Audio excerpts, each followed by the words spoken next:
Warning, this podcast contains heavy spoilers for not just one movie, but entire franchises. We highly recommend going and watching these movies before listening to us as a companion piece that stitches all the timelines into one creepy, crime-ridden story.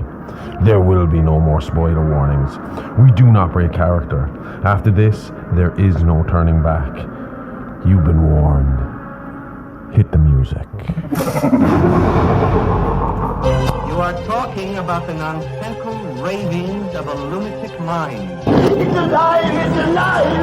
It's alive! It's alive! It's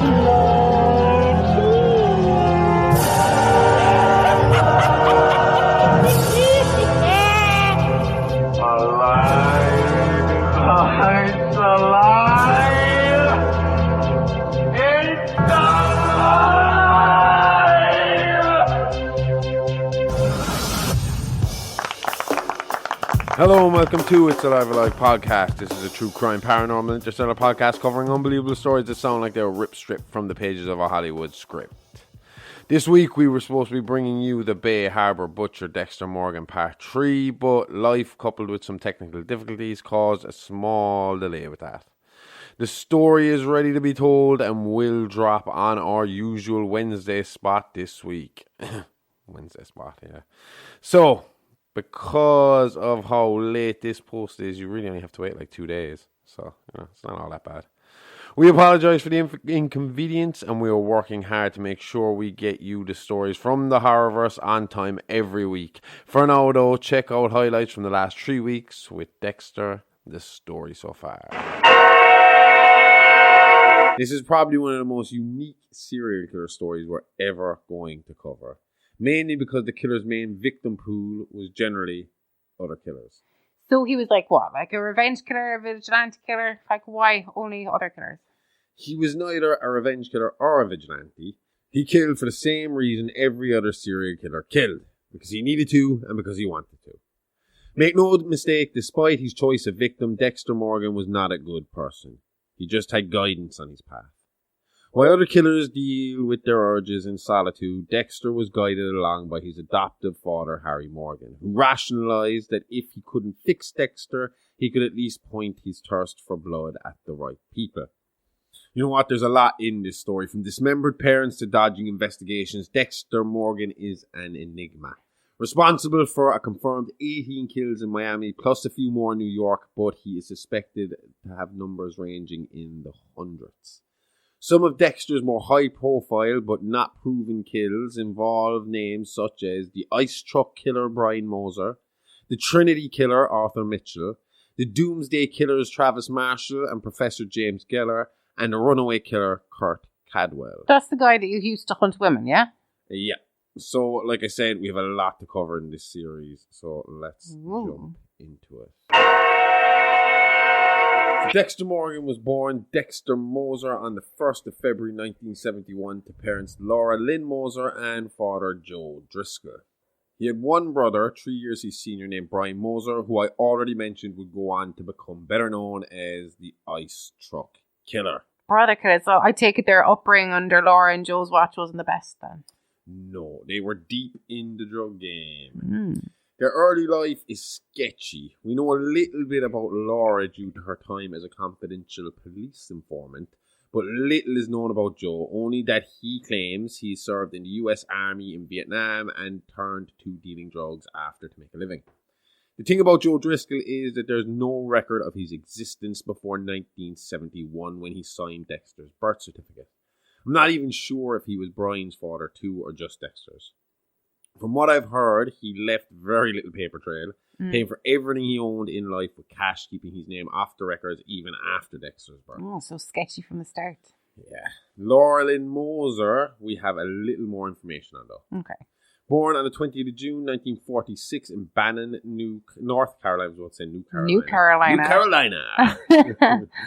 North Carolina to Emily and Dean Moser. She graduated from Sherman Valley High School in 1964 at the age of 18. Sometime later, she moved to Miami, Florida and gave birth to 2 sons, Brian and 3 years later, Dexter. Is that it? Like, I thought you had more information on her than Joe. That's nearly as vague as Joe's early life. Yeah, but unlike Joe, whose background seems to be shrouded in mystery due to, as you put it yourself, a sketchy fucking reasons, Laura's early life information is brief because it's regular, it's boring, it's normal. Laura grew up in a nice home and nothing notable happened to her until she got into a fight with her parents one night in 1966 and ran off to start her own life in Miami. Okay. Independence is a great thing, but not everybody is ready for it. And the shock of rent, food and bills without any safety net there like the family to help her out found Laura getting involved in the drug game pretty soon after arriving in Miami. Knowing no one and having very little money, Laura found herself sleeping rough and mixing in with the wrong crowd. She would later admit to police she regularly went home with men and slept with them just so she would have a warm bed to sleep in for the night. I assume this is where the drugs would come into play, like. Yeah, pretty much. Yeah. To go home with these men meant she had to be at the bars every night. Not something she complained about at her age. I mean, she's in her 20s in Miami. She wanted to be out partying anyway. Yeah. And she had the looks to get the men to buy her the drinks and take her home. It was in this environment, though, she got introduced to drugs such as cocaine, speed, and her main vice, heroin. And then I suppose she started dealing then to pay for the habit. Yeah, but very small at first, just enough to cover her own supply. It wasn't until she met Joe while out one night that the real drug dealing began. Joe, a seasoned dealer at that point, supplied certain parts of Miami with cocaine shipped from Cuba by a dealer by the name of Hector Estrada. Estrada ran a major cartel with major connections to the likes of, Pablo Escobar and the Medellin cartel. I always fucked it up. I always got to call him Mendelin. I stick an extra N in there with the start. Yeah. I wonder if Boston George ever met him. I can't remember his name coming up on the episode of Real Monsters when we profiled him on our Patreon. Me neither. And if he had met him, he would have mentioned it because Estrada was a bad man. Yeah. One you didn't cross. Something Laura and Joe would unfortunately find out the hard way.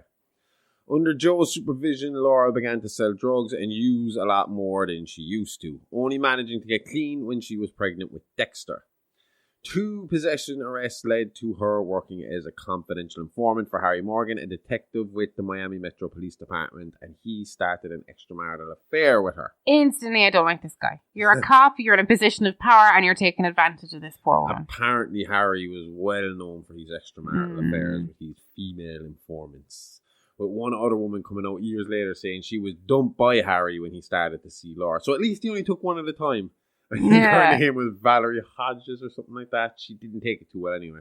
Told Harry's wife what was going on. He was married. Now I know. I definitely hate him. And did she stay with him? She did. Harry was able to talk his way out of it, claiming that she was like a crazy drug-addled informant, not happy with the deal that Harry was going to get her in exchange for her information.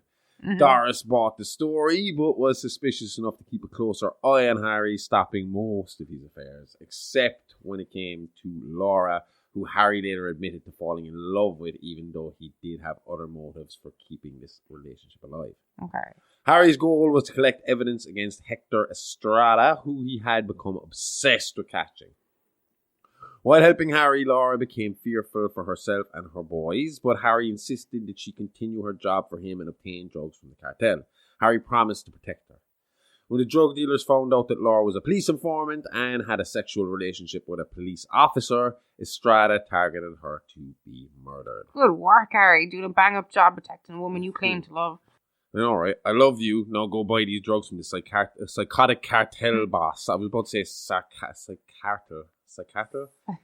That sounds like the final boss of the Mendelin fucking game. I don't know who's worse, Harry or Joe here, to be honest with you. Whatever happens next with Harry, it probably wouldn't have been any better for her staying with Joe either. Like, if she didn't inform on him and Estrada, she'd probably have been in jail, lost her kids, and would probably have OD'd at some stage anyway. It wouldn't have been a fairy tale ending either way, is what I'm trying to say. Most likely, but unfortunately, that would have been a fairy tale ending compared to what actually happened. Upon hearing of Laura's affair and informing, Joe had no problem setting his partner up for Estrada before going missing for a while himself. He basically told her to stay at home and wait for Estrada's guys to drop off a shipment of coke, and he hit the road, leaving his son/sons behind, knowing exactly what was about to happen. Oh God, I'm afraid to ask because I can tell by the way you're building towards it's going to be bad. But what happened when Estrada got his hands on Laura and the kids? Surprised you've never heard this story. It's known in the press as the Miami Shipping Yard Massacre. As reported in the October 4th, 1973 news article, on October 2nd, 1973, Laura Moser, her 2 young sons, Dexter and Brian, as well as 3 drug users, were forced into a shipping container, CBAN 3489, the actual shipping container number, by Estrada and his 2 henchmen. Santos wielded a chainsaw while the others prevented anyone else from escaping, forcing Dexter and Brian to witness the brutal dismemberment of their mother. The boys were subsequently left in the shipping container for 2 days until the police found them sitting in pools of blood. Holy fucking shit. How old were they? Dexter would have been 1 or 2. Okay. That would make Brian maybe like 4 or 5. That's awful. At the time Dexter was murdered, she lived in 182W Center Street, according to the newspaper article. But Dexter spent his early life primarily living in a house owned by Joe and Laura it was in Laura's name. And that was in 1235 Mangrove Drive, Miami, Florida. That's a strange bit of information to give at this point. This woman and her friends are taken apart in a manner that sounds like a Sawyer family picnic, and you give me her home address. It's important later, and we're about to leave this part of the story behind, so I didn't want to forget. Okay. Do you think the trauma of seeing their mother butchered caused them to develop murderous rages? Oh, I would say that. Yeah. Well. But because he was so young, Dexter didn't remember what happened until like 3 decades later. Okay. However, Brian, who was a little older, never forgot the experience. Okay. When Laura didn't check in with Harry on the 2nd of October, Harry knew straight away there was a problem. An APB was put out and the search for Laura Moser began. After 2 days of chasing down leads, the police finally discovered the gruesome scene on the shipyard. Harry was racked with guilt and grief. He blamed himself for Laura's death and wanted to do anything he could to make up for his part of her death. He said when he entered the scene for the first time, he zoned in on the children, blocking out the blood and the gore for now as best he could. Tunnel vision, like, get the kids out of there. Exactly. Harry said he looked at the 2 boys and without a second thought, scooped Dexter up and ran from the container, leaving an indifferent young Brian behind. What do you mean indifferent? Well, Harry claims that when he went into the container, the 2 boys were sitting in a pool of blood covered head to toe like they had been painted red. Jesus. Dexter was screaming, crying, and in serious distress. Obviously. Brian, on the other hand, seemed numb to it all. He just sat there playing, splashing in the blood, completely unaware of his surroundings. He was what, 6? He was obviously just dealing with the trauma by blocking it out. I know. I mean, what would you do if you were in that fucking situation? Eventually, you're going to play with the fucking blood. Oh, that's true. Yeah. And that's what Brian would argue later to his brother. He claimed Harry looked at him and saw a bad egg, a broken soul to be discarded by the general population, and that the stigma of Harry's report would haunt him going forward. According to Brian, all Harry saw in him was a fucked up kid, as did the other officers. So rather than go with his brother, Dexter, he was placed in a mental facility in Tampa Bay, Florida. His only family there was a group of other disturbed children and a psychiatrist. Fuck me. Psychiatrist. The fuck is a psychiatrist? I am a psychiatrist. That's one of the guys living with Brian in his homes. Have you found, though, while doing the podcast, it's really hard sometimes to put the emphasis on the right part of the word that you're reading. It's really weird. Oh, fuck. Well, the psychiatrists were there too, along with the psychiatric. Oh, Jesus. Meanwhile, Brian held on to the memories of his mother and brother, Dexter. And judging on the surname change, Dexter stayed with Harry, like. Yeah. Okay. Harry adopted Dexter almost as contrition for his infidelities and his contribution in the demise of his mother. Taking him home at the age of 3, Dexter inherited a new mother, Doris, young father, Harry, and younger sister, Deborah. The massacre was never spoken of again around Dexter, but due to his knowledge from years in homicide and the nature of Dexter's origins, Harry kept a close eye on his new son and his development. A kid like that needs a lot of counselling. Like, whether he remembers it or not, it's buried there somewhere. And if you don't deal with it early, it'll manifest in more destructive ways later. We've seen that in these cases time and time again. Harry didn't think so. He hoped that catching Dexter so young, getting him into a stable home early, and him not having any memory of the incident meant he would be in the clear, and under his guidance, Dexter would have a real opportunity at a normal life. Okay. But a therapist does come into this in a way a little bit later, but that's not next episode. It's like possibly part 3. This is going to go. We're going about like a 4 month. weeks of fucking Dexter Morgan. Nice. That's when the neighborhood pets started to go missing then. Ooh, big red flag for serial killers. Practice on animals first, then when that stops satisfying you, then it's on to humans. Harry's thoughts exactly. Now, Harry was far from what you'd call an optimist. He believed that serial killing was in your DNA. And once it takes hold, there is no going back. So to him, as soon as he catches Dexter with these animals, in his mind, Dexter was a write-off. In normal circumstances, yes. But he really felt he owed a debt to Laura, and Dexter just happened to have his mother's eyes. Aww. And Harry was a sucker for them eyes. Harry's love for Laura pushed him to think outside the box, and using a lot of mental gymnastics and crazy rationalization, Harry believed he had the solution that would quench Dexter's thirst while keeping his adoptive son off of death row. Now, just to play devil's advocate here, I will point out this wasn't Harry's first plan. He originally tried hunting and butchering the kills with Dexter, but again, animals only provide a thrill for so long, and eventually Harry knew Dexter would want the real thing. So with that in mind, Harry began to form what he called the code. And with that began training Dexter in the ways of this code, insisting that if he was going to kill, he followed this code to the letter. Harry wanted Dexter to commit justified kills only, targeting the slime that slipped between the cracks in the court system. So what did the code of Harry consist of? Okay, so there's the first and most obvious one. Don't get caught. Mm-hmm. Don't get caught, since it would result in imprisonment or a death sentence. So that's Obviously. first and foremost. No matter what happens, do not get caught. Mm-hmm. Rule number 2, never kill an innocent. Be absolutely certain that a target is a killer who takes lives for no excusable reason. Okay. So no manslaughter charges here. Okay. This has to be an absolute cut and order. Now, we'll get into why Dexter isn't restrained by the usual laws of man when it comes to deciding whether someone is guilty or innocent, or getting search warrants and stuff like that. So Okay. it's a lot easier for him to prove guilt. Yeah. Targets must be killers who have evaded the justice system. Victims must be killers who the police have been unable to catch or convict. Okay. This is a big one.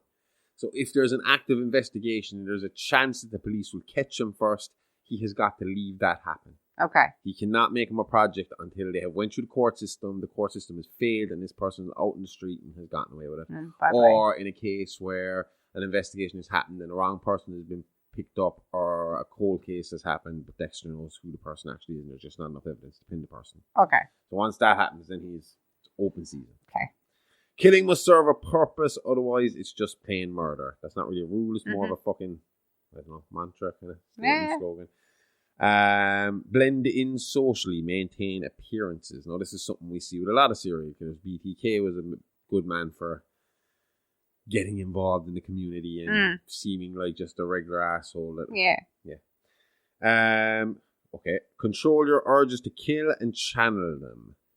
So obviously with Dexter's code in place, he can't just go out and kill every time he gets the feeling to kill like other serial killers. It has to be the right person. It has to be a project. It has to take time. So he's got to find other ways to satisfy his needs. Okay. Now with Dexter, this small stuff. I mean, he was a big man for his boat. Like to go sailing. Yeah. There was a dual reason for that. He actually genuinely did like to sail, but he also got rid of bodies that way. Okay. 2 birds, 1 stone, I suppose. And I think he bowled for a while as well. But couldn't get rid of bodies that way. No. Unless you like disguise one of that, put the head in the bowling ball and then just throw it on down the smelly. The next one he stole from the scouts. Be prepared and leave no traces or evidence. The scouts don't do the traces and evidence. Well, the traces, I think they do leave no traces in the sense of leave no rubbish behind. We didn't interrupt nature, like. I don't know what the evidence side of things. I don't know what the scouts are up to. But Scout masters have to leave no evidence. Never make a scene. Stay calm and collect. Yeah. So obviously, I suppose that's because you're going to control the situation better if you are calm and collect. Oh yeah, when we did debating, that's what was always jumped into us. Well, we've been talking about calm and collected, like. You know, that even with our own kid, he was getting upset easy about stuff and angry and stuff. It's just hormones and shit. That's but it. you're trying to explain to him, it's like, whether you're right or wrong, as soon as you start screaming at someone, you're not going to win. Somebody's going to, exactly. Even if they know you're right, you're now fucking screaming at them. You're so they're going escalating to it. scream back at you, and they're never going to concede.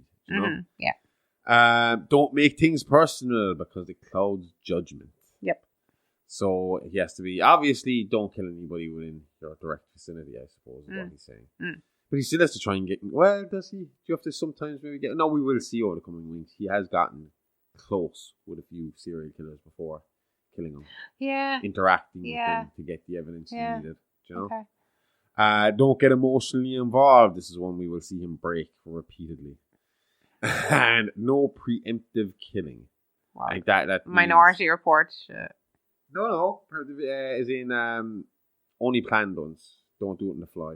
Don't don't just say, "Oh, I have an opportunity. I'm going to jump at it." So only I thought preemptive was the other way around. So did I. I don't know. Maybe I wrote this wrong. Maybe I didn't. We'll never know. It's a mystery. Smooth. Tune in for part 2. So yeah. 90% of that's just a guide for serial killing. Like, it's not a code. But when I say they started training, I mean they started training. Dexter was constantly quizzed and tested by Harry, who, though conflicted, was determined to set his monster loose on the right path, at least the right path in his eyes. During Dexter's adolescent years, Harry taught him to stalk and hunt, educated him on police techniques, and showed him how to cover up a crime. Good dad. Mm-hmm. Dexter also became a skilled marksman, although he preferred to kill his victims up close and personal. Deborah, his sister, was envious of Dexter spending so much time with their father. When Harry took Dexter on hunting trips, but not her, she felt a little left out. Obviously, she didn't know. She didn't know that Harry was trying to channel Dexter's urges to killing animals, so he didn't want to see Dexter sitting there throwing fucking guts and blood around like a fucking clown enjoying himself. Harry constantly reminded Dexter of the code during these years, and once had to even stop him killing a bully at school. Doris Morgan, his adoptive mother, died of cancer when he was 16. She had suspected there was something wrong with Dexter and pressured Harry to have him tested by a psychiatrist. And this can't be good. It seems like Doris would be the voice of reason in the home. Like, now you have this dirty cop grooming this mentally ill child to be a vigilante killer in his name. Like, I'd say if he had gone the traditional ways first, but he went straight to train the killer rather than treat the mental illness. Harry was afraid, due to Dexter's origins, that regular treatment wouldn't help him, and decided early that the less paper trail or indication that Dexter had issues, the better. That way, if it turned out that he was a killer later, it wouldn't be on the cop's radar or in the system. Which is still a bad cop, because he should have been fucked up. And to be fair, on his side though, this is what happened to Brian Moser. Yeah. Do you know? Yeah. But no, Brian Moser had no real help. Like, I mean, if he had maybe a fucking family behind him saying, yeah, we need to get this kid fixed and out of here. But he didn't. But if there's no one there trying to get you out of the fucking insane asylum, chances are you're staying there until Yeah. you're old enough to say, I want to leave. Exactly. Dexter's educational information is... Well, there's not a whole lot about it. There's a little bit there.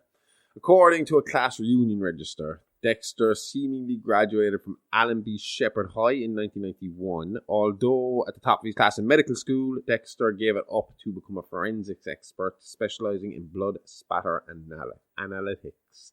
I keep struggling with that fucking word. Well, that was coming up. I thought you were going to say it's because you're used to blood splatter analysis. It's very rare to hear blood splatter analytics. It's really hard I to have get to say out. it a bunch in this fucking story, and I'm going to slip up every fucking time, so be ready for it. Okay, cool. Due to reasons unknown to him at the time, he had a fascination with blood. So even though he couldn't remember the childhood trauma, he still felt drawn to blood. Yep.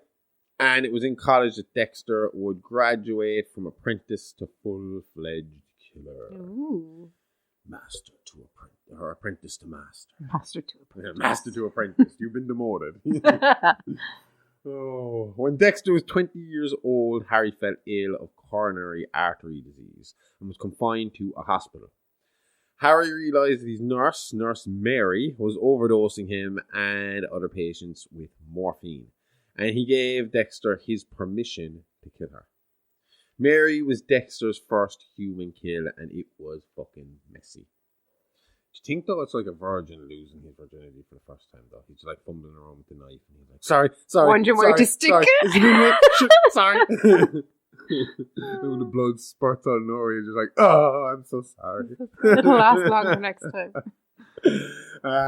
It was with this kill that he embedded some details of his kill ritual, which included strapping the victim to a long and flat object, usually a table or a bed or something like that, and covering everything in sheets of plastic. So if this is just the beginning of his ritual, what did it eventually evolve to become? Because from the little I know about this guy, I've read the process or ritual was a major part of the thrill for him. Oh yeah, this guy's a major process killer. Okay. So the ritual went like this. Before he captured the target, Dexter prepared a kill room. This included covering up every area in plastic, putting up photos of his target victims, and perhaps having a few candles to set the mood. Okay. But now, when I say he covered everything in plastic, I mean there was nothing. It was a plastic. Do you know when you see in like crime movies when they bring the guy into a plastic room to kill a guy and he starts panicking because he sees all the plastic? Yeah. It was like that. Ah. After capture, usually by M99, a semi-synthetic opioid possessing an analgesic potency approximately 1,000 to 3,000 times that of morphine, the victim is then taken to the kill room where Dexter carries out his kill ritual. Dexter has stated that he found this whole ritual intoxicating. Is it just me, or is that a very sexual way to describe the ritual? But this would be sex for him. Yeah. You know, without the thing. It would be the same kind of wiring. Okay. Not the same feeling, but the same wiring. In his brain. Yeah. He wasn't a big man for sex. Okay. When he had sex, he always admitted that he enjoyed it, but it was like building a relationship with someone to get to that point. He didn't feel it necessary. He just wasn't something he needed in life. This okay, I get you. He got his release from the stabbing. And the whole build up to it was the foreplay. Okay. Know? First, Dexter removes the target's clothing. Oh, maybe it is sexual. Secures him or her to a table, usually with shrink wrap. So after he's like put plastic over, he uses cling film to like he'd wrap it around like the table and the lower legs. Mummify them to the table, pretty much. Strapping them to the thing. And I don't know if anyone's ever tried it, but I mean, cling film is pretty. It's very, very. That once that's stuck to you, that shit's hard to rip apart. Like, you ever try and open a sandwich that's sort of been wrapped too much? No, I'm thinking of when I got my side tattooed and I used to wrap it around to my side, and then I used to try and rip it off, and you had to unwrap it or get a scissors. Like, you're not. I have destroyed more sandwiches trying to open fucking cling film. I can. Oh God. If tranquilized, Dexter would wake his target, usually with like smelling salts or something like that, you know. Then, using a scalpel, he would collect a drop of blood from the target's cheek, kind of to keep as a trophy. It was like a little blood slide. Yeah. So him being a blood spatter analysis, you know, it's a little funny for me, you know. Meanwhile, he forced his victim to face the crime or crimes they committed. That's what the pictures were for. So the pictures are up around the place of the victims of this particular person. And he would kind of try and... He'd already know at this point that they were guilty. He'd try and get them to admit guilt before he'd finish them off. Okay. So at this point, Dexter might, give him some details about his own life. But he never denied that he was just as bad as them. Just as much a monster as them, but he obviously focused it in the right place in his mind. He's usually killed in with... He'd try and use a knife, usually a knife. But he was known to use other tools, whatever was handy. But usually it was the same method, knife or some sort of sharp object right into the heart. Okay. His kill method was basically broken down to being restraint, dominance, and intimidation of his victim. Okay. Taking the life of a killer satisfied Dexter's urges, and he believed at the same time that he was saving lives. Lastly, Dexter dismembered the bodies and put the parts into black trash bags for disposal from his boat. In theory, this is great, but a train line is still a line, and whether you like it or not, this guy will kill you for convenience just as quickly as he would for his code. Like, the code just rationalizes it for him. I agree. And then we'll see it later with him. He has killed out of convenience more than once. Yeah. But anyway, let's get back to Nurse Mary. Mary Crosby was your stereotypical angel of death. A subject we covered way back in the early days on our Patreon shows. Yes. Was that on the original Real Monsters, I think? At one point? I think so. It wasn't Behind the Mask. It was Real Monsters. Real Monsters, yeah. Angels of Death are caregivers or health providers who kill their patients, usually through overdose, usually rationalizing it as a way to take their victim's pain away. But really, it's out of a need for power and control. Post-mortem, Mary Crosby was found to be guilty of 5 murders with more suspected. Her confirmed kills include Phoebe Burns, age 60, Jason Keel, aged 82, David Nammers, age 73, Adam Horrocks, age 42, and Adam Horrocks, age... Oh, sorry, that's the same guy. Sorry. Yep, just 2 of them. I must have missed the name. 1, 2, 3, 4. I'll find out who the other guy is by next week. After a search of her property, a scrapbook full of obituaries from areas where Mary worked led investigators to believe that these were additional victims. But as too much time had passed, the allegations could not be proven. Real fucking shades of our friend, our cockadoodie friend, Annie Wilkes, which we covered about the same time we covered Angels of Death and Real Monsters. You sure and did? It's a Live podcast. Just after this episode, just scroll back a little bit, you'll find that. Exactly. It's there. Now, usually Dexter would have to investigate and find irrefutable proof that his intended target was indeed guilty and outside the reach of the law. But this time, Harry had provided that proof and given him the go-ahead. Dexter broke into Mary's house and covered the room with plastic. He donned a full plastic suit with gloves and waited for Mary to arrive home. Now, I will say that the plastic suit did go out of the kill ritual. Okay. He did not wear the plastic suit when he kills anymore. Okay. Dexter failed to sedate her with his syringe of M99 and he was forced to overpower her in hand-to-hand combat. After he stripped Mary of her clothes, covered her in shrink wrap, and secured her to a table. Skewered her to a table. Not yet. Soon. But he did it with duct tape this time. You know, I think the shrink wrap was duct tape. Ouch. Duct tape and shrink wrap. When Mary awoke, Dexter reminded her of her crimes via her special trophy scrapbook. So this time, instead of the pictures, he had, like, you know, bits of the obituaries hanging on the wall around. Yeah. Mary claimed that she helped them by putting them out of their misery. And, you know, that was enough for Dexter. Yeah. And he threw her words back at her by stating that he was going to take her pain away. Dexter then gagged Mary again and repeatedly stabbed her, which was quite messy with her blood spraying all of this. Again, he wasn't going straight for the heart this time. Yeah. Like I said earlier on, is it in yet? Sorry. Oh, shit, sorry. He then dismembered her by hacksaw and tossed her remains into the Everglades. Oh, is there multiple Everglades in America? I always thought Everglades were one place. But the more I am looking stuff up, I am finding Everglades all over the place. I thought Everglades were just Florida. This is in Miami. We had Everglades in Philly for fucking the Trioxin series. There's, but it's the southern tip of Florida. It's a Florida. I'm telling you, I looked this Everglades. up. That there was some in Philly as well. In Philadelphia, Pennsylvania. Let me have a look. Anyway, Dexter's intervention did prolong Harry's life another year before he died from suicide. Did you look that up before we move on to the next episode? So the Everglades. No. That would be Florida as well. Which states have Everglades? Florida. So there is more than fucking one. No, Florida. I'm telling you, I fucking found this. I have typed in Everglades, Pennsylvania. I'm getting Everglades, Florida. Okay, I'm going to have to do more research on that as well before next week. I get no break here. Whoops. I looked it up and I found it in my trioxin script.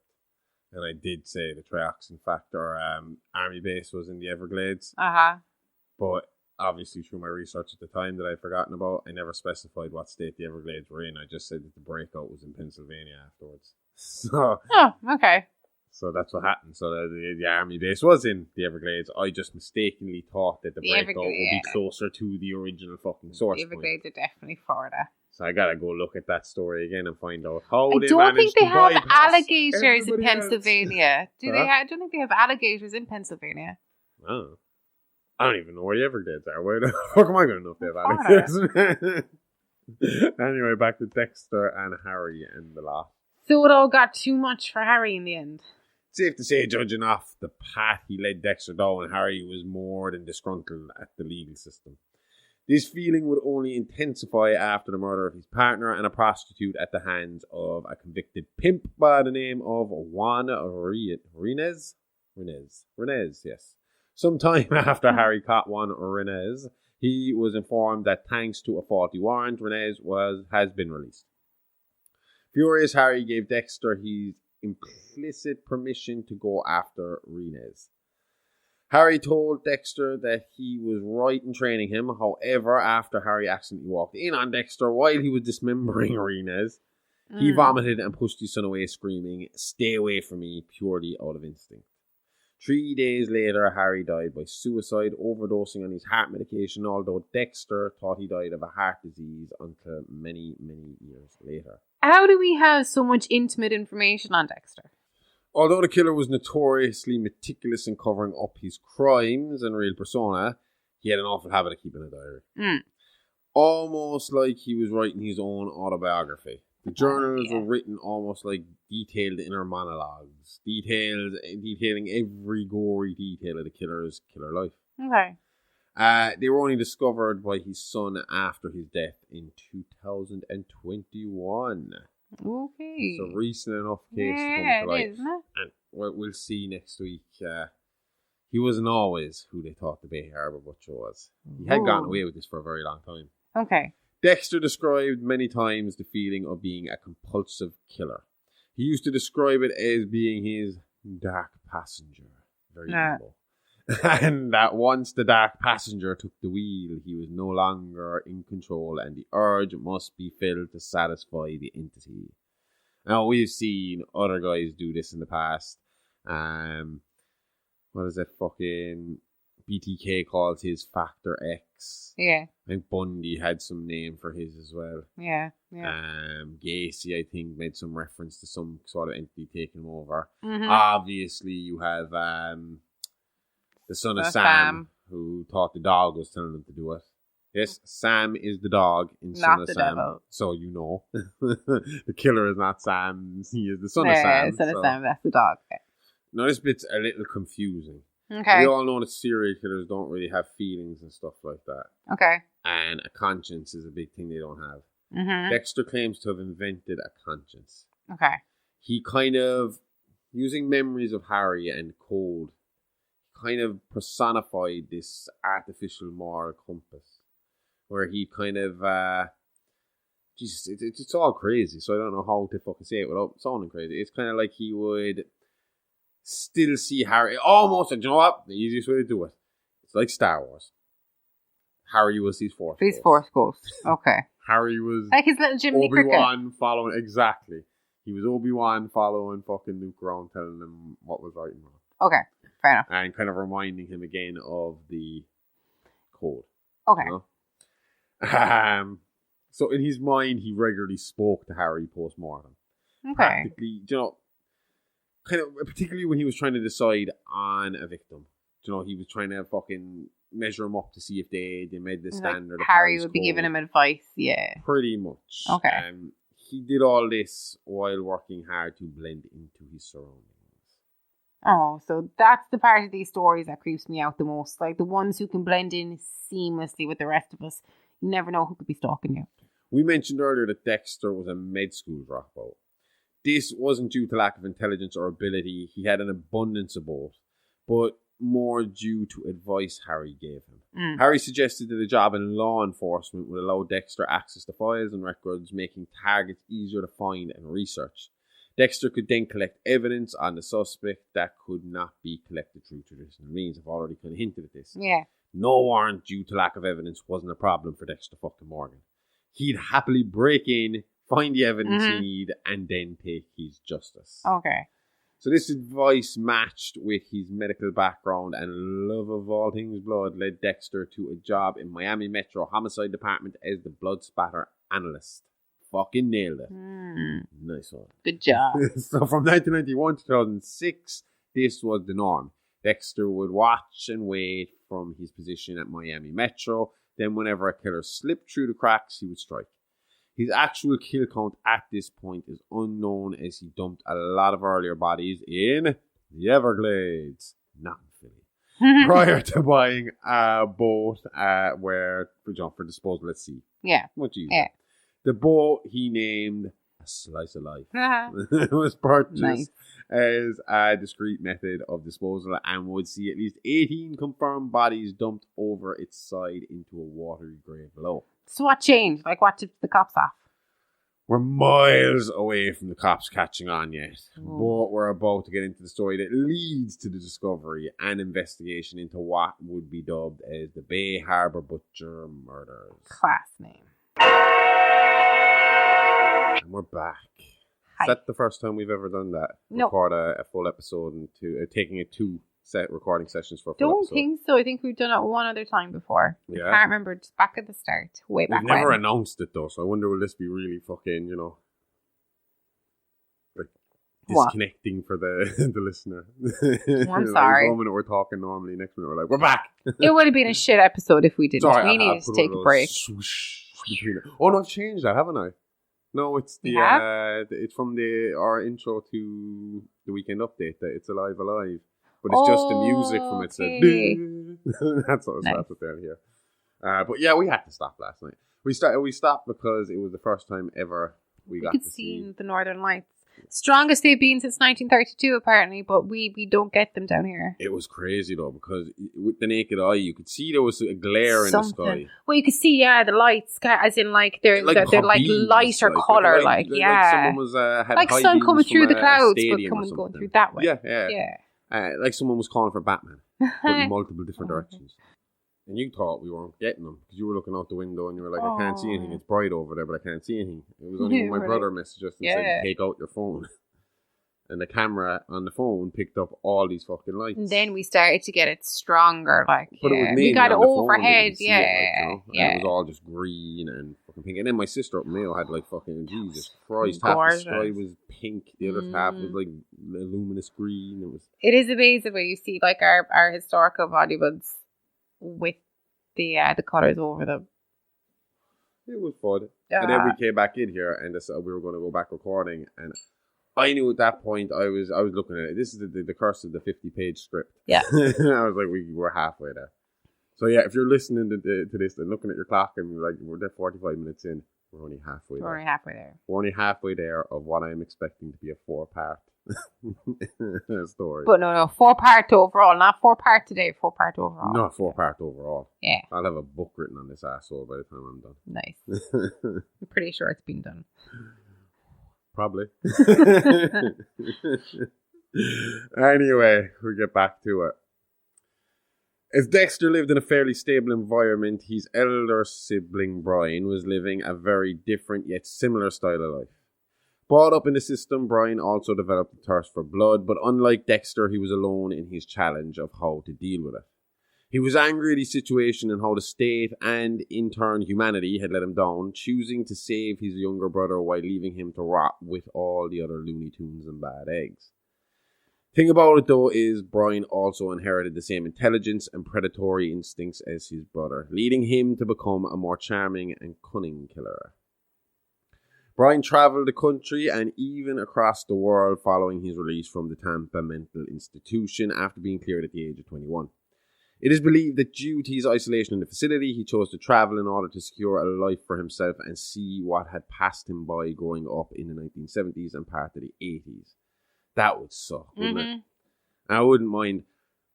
70s, 80s Ireland seemed like it was a quite maybe depressing place. Not depressing full on. I mean, But I also think there a was a bit lot of a of more culture. fun country. There was a more community and culture thing. Yeah. But when you look at America, they were miles ahead of everybody. Oh, absolutely. And the 80s just looked like futuristic fun. Do you know what I mean? Very boxy. Yeah, Futuristic. but bright. Yeah. Oh, especially in the American like 80s. Yeah. Again, I don't feel like we had that here because I remember the early 90s and it was, Shell suits. yeah, we did have them, yeah. We still have them. Oh, God. He claimed, anyway, to have travelled to Paris, France, where he studied the human form at the University of Paris Sorbonne. Is that right? Sorbonne. Sorbonne. My apologies to the French. It helped provide an acute knowledge of the human body, which would be used later in his life for, dismemberment of victims. Brian entered the field of prosthetics after he killed a man named Rudy Cooper in 1998, assuming his identity, including all of his information. So Rudy must have been a pretty lonely guy. Yeah. I mean, that was probably still possible back in 1998. Or am I just remembering the movie Swordfish with John Travolta? Because I'm just thinking like that at that period, the internet and the computer was really fucking new. And before, it was easy to steal somebody's identity because all you had to do was steal their fucking wallet and change the picture on their ID. Yeah, that's true. And kill them. And you assumed everything. Kill 'em. But in this scenario, you can go online. If you're a good hacker, you can go in and hack fucking files that people aren't prepared for. There's not firewalls and shit like that put in place to stop it. And taking over someone's entire life is a lot easier. Imagine that, your whole life ruined. It's happened to a lot of people. Oh, I know it's happened to a lot of people. Like, but imagine that's the thing. Like when the internet did start, but then it's still to this day, the elderly are constantly fucking targeted, and they're an easy target for people on fucking line, and they fucking wipe out their and you know they'll just wipe you out, and that's it. Mm-hmm. And I mean, like, who doesn't know somebody at this point who hasn't had their fucking bank account hacked? I know, we know somebody personally. I think our whole family at this point, my brother and my sister, I think it nearly happened to me once or twice. They stopped the account. I got a phone call from AIB and they just cut it out. I cut my account. What do you be buying? Huh? What do you be buying online? Nothing. Dodgy sites. The dark web. The whole family. Shh. What am I married into? Anyway. Where was I with fucking old Rudy Brian here? Brian did his research at this point, tracing back to the cop who found him at the crime scene. So he knew Dexter was alive. He was going to go looking for him. Yeah. He traced it back to Harry Morgan, as well as learning that Dexter had an adoptive sister, Deborah. So he learned about Deb. Brian was overjoyed to learn that his brother was also a killer like himself. So do you wonder did he have like some intuition? If he was going looking for him, did he kind of know that they must have had the same link from having a similar traumatic experience? Yeah, probably. If it's affecting him, it has to be affecting... Not necessarily. Maybe Harry was... Well, you know, obviously we know Harry was wrong, but maybe Harry would have been right, and Joe, maybe because Dexter was caught early enough, he could have had a normal life, you know? And maybe if fucking Harry just put him into counselling fucking day one when he found him with a dead dog, it would have been, you know? Yeah. Or maybe even a little earlier, you know? Just make sure the kid's okay. I think that for any death, the kids should go to counselling. To be fucking honest. Yes. Anyway, knowing all this, he devised an elaborate plan to get close to his brother, which according to Brian took years. He often broke into Dexter's apartment to learn about Dexter's life growing up and even tailed Dexter as he disposed of his victims. He was also aware of Dexter's choice of only targeting murderers based on Harry's teachings. His end goal was to reunite the two of them after making all the facts of Dexter's past come to life. To do this, he began to leave bloodless, dismembered bodies in public places to intrigue Dexter. Crazy how he could go for the complete opposite to Dexter. Like, he's a blood freak while the other is leaving bloodless bodies around Miami. So how did he get the name the Ice Truck Killer? Well, Brian, like Dexter, was a perfectionist when it came to murder. He saw his work more like art than a hobby. After a lot of trial and error, years of killing and honing his modus operandi, Brian had found a method that both satisfied his urges while calling out to his brother with his use of blood, or lack of blood, as it turns out to be. While Dexter's childhood experience led him to focus on blood, Brian's focused more on the dismemberment. He would capture his victims, usually via strangulation, then he would transport them to his kill room. His kill room resembled something out of a slaughterhouse, like Bubba Sawyer would be proud of. Here he would strap the victims to a stainless steel table, adjust the table to a tilt, the victim with their head to the floor. Then he would simply cut the carotid artery, letting the blood flow into a bucket below.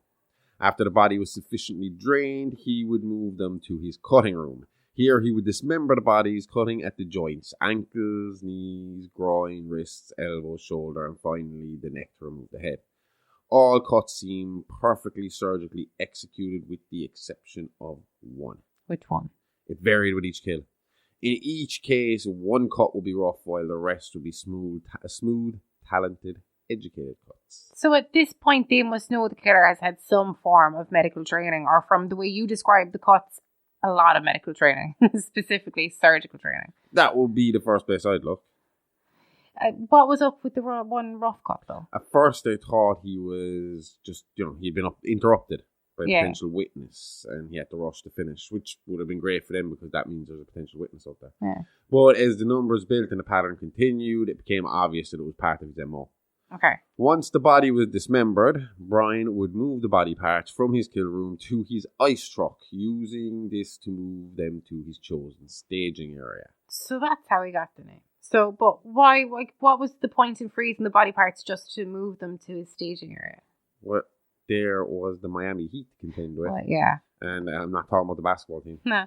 The thought was that it confused the police when it came to time of death, and it kept any excess blood that might be left after from draining. It was kind of like this crystallization process in the body or something like that. And he basically just didn't want it to seep out all over his beautifully decorated staging area. Makes sense. So, yeah, crystallized the blood. There was another killer that used to try this who was known for this. And he was, the Iceman. Klukinski? Klukinski? I can't say that name. Am I saying it right? I don't know. I'm I just think taking you are, away. yeah. Klukinski. Ah, man. Let me have a look. You can look it up and say it to me, but I ain't going to be able to say it back. But anyway, he was known for this. He was like a big fucking hitman. And Klukinski. yeah, I'm going to stick with the Iceman. The Iceman sounds cooler. The Iceman. When you say that, I know it's not the right name, but I just think of Schwarzenegger straight away. Do you know what's actually funny? Mm. It was on a list of names for Stone Cold Steve Austin. The Iceman. The story goes that he was given a list of names by the WWF, and some they were terrible. I don't like it. There was one apparently was Chili McFreeze. Steve Austin. Chili McFreeze. Yeah, he has said this multiple times, and he said he was going through the list and he was like, "These are all shit." And his wife was British, and she came in and he had a cup of tea in front of her, and she was like, "Oh, put that down and go away from it. Your tea's gonna go stone cold." And they both kind of looked at each other like Stone Cold Steve Austin. Sounds like the writer might have gone on to give Crazy Town their names. Shifty Shell Shock. Oh, terrible. Anyway, this hitman was supposed to be so fucking heartless, just cold blooded. Yeah. That one time, just to prove a point, some mafia guys were trying to see how tough he really was and was he the guy to do the job, and he was literally point anybody out, and he was like that guy, and he just got up out of the car, walked over, killed the guy, and got back into the car and drove off. Okay. And one time he just killed somebody to test out his crossbow, some guy walking his dog, and he just. You could just do that out in the wild if you had to kill something. And just because he didn't give a shit, and he had family life at home, pretty fucking normal. There's conflicting kind of things about that, whether he was abusive towards his wife or whether he was this perfect fucking father at home. But eventually he got caught. He's in prison. He's still alive as far as I know.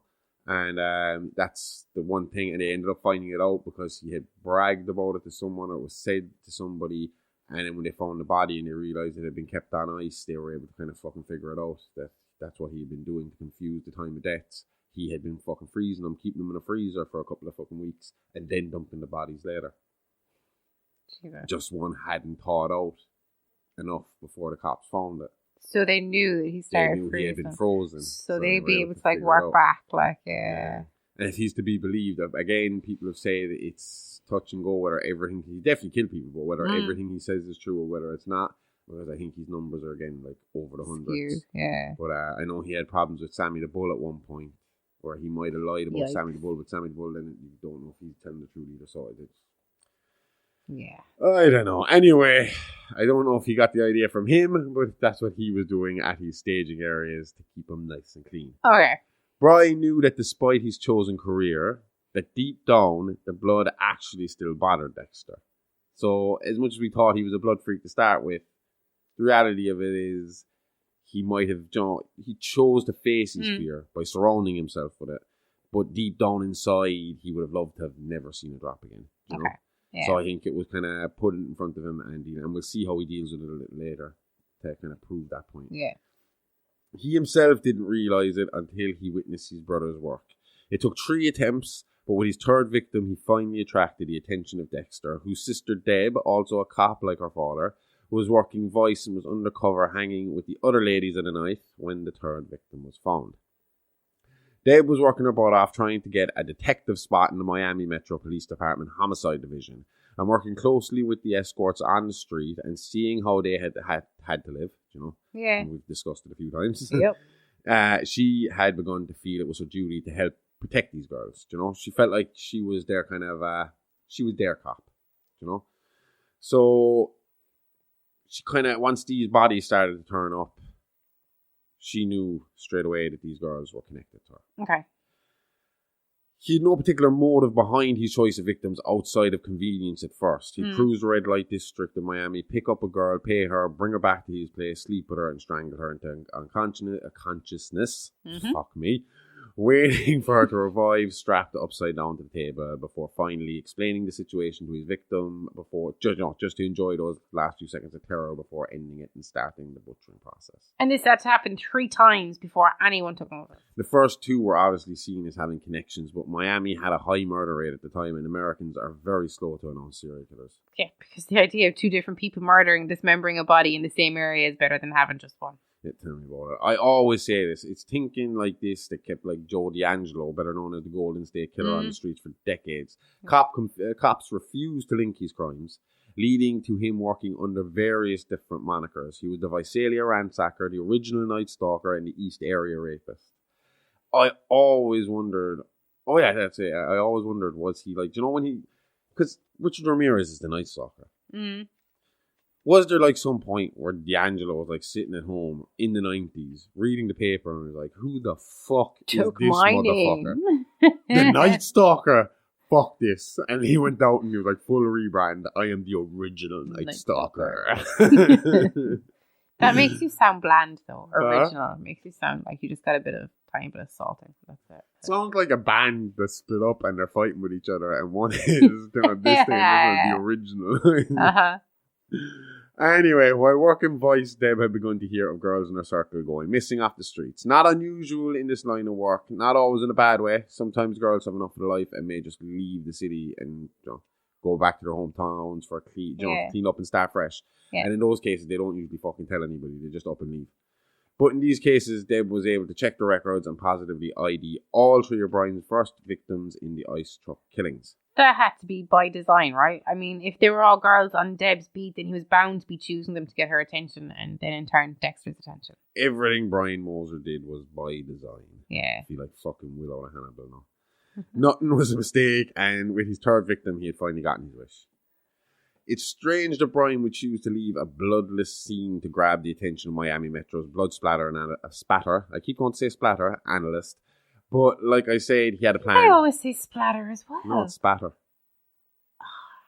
I know splatter makes more sense because the blood going splat and he is saying how it goes splat, but they call it spatter. Because it's the pattern of the splatter. So splatter, spatter. I don't know. So, anyway. He was leaving, as I said, if you're leaving a bloodless scene, there's not much call for the blood splatter analysis.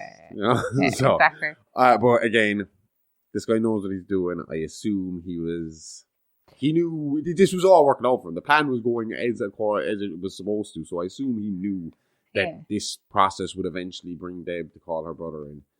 And that's going to pique his interest, you know. This is something, and it did. I mean, it was designed to pique his interest, and it was designed to become his eventual obsession.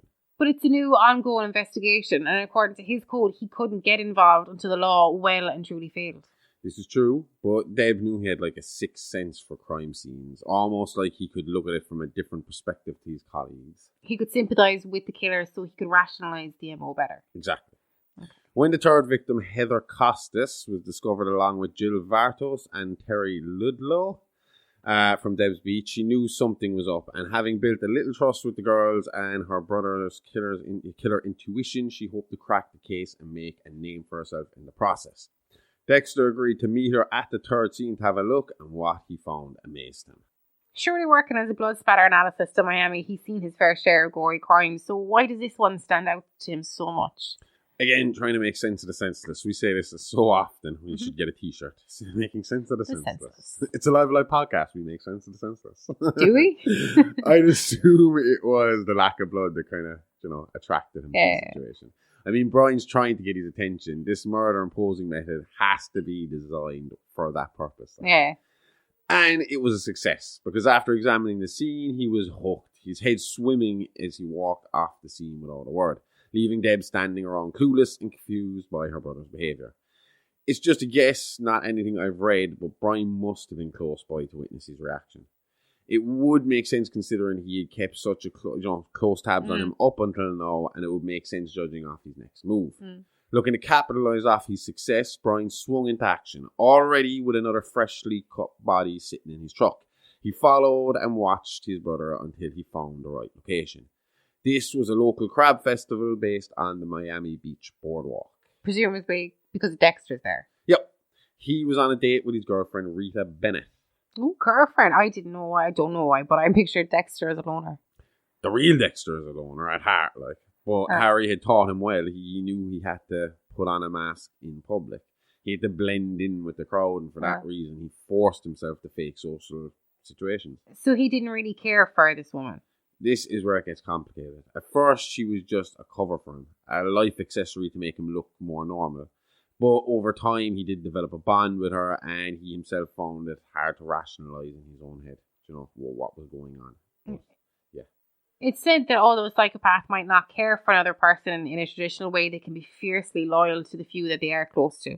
Like, it's not so much love in the same way that we would love, but more kind of being protective of what they see as their possessions. So a psychopath could go to extreme measures for someone they see as a friend, not because it'll hurt their feelings if anything happens to you, but more because they see you as their toy to play with, and anything that makes you unhappy or hurts you makes you less of a fun toy, and then in turn inconveniencing the psychopath, which to them is absolutely unacceptable. Yeah, sounds about right when it comes to Dexter and Rita, but we'll have more on them and their relationship next week's episode. Okay. This week, we'll stay on course with Dexter's immediate family issues.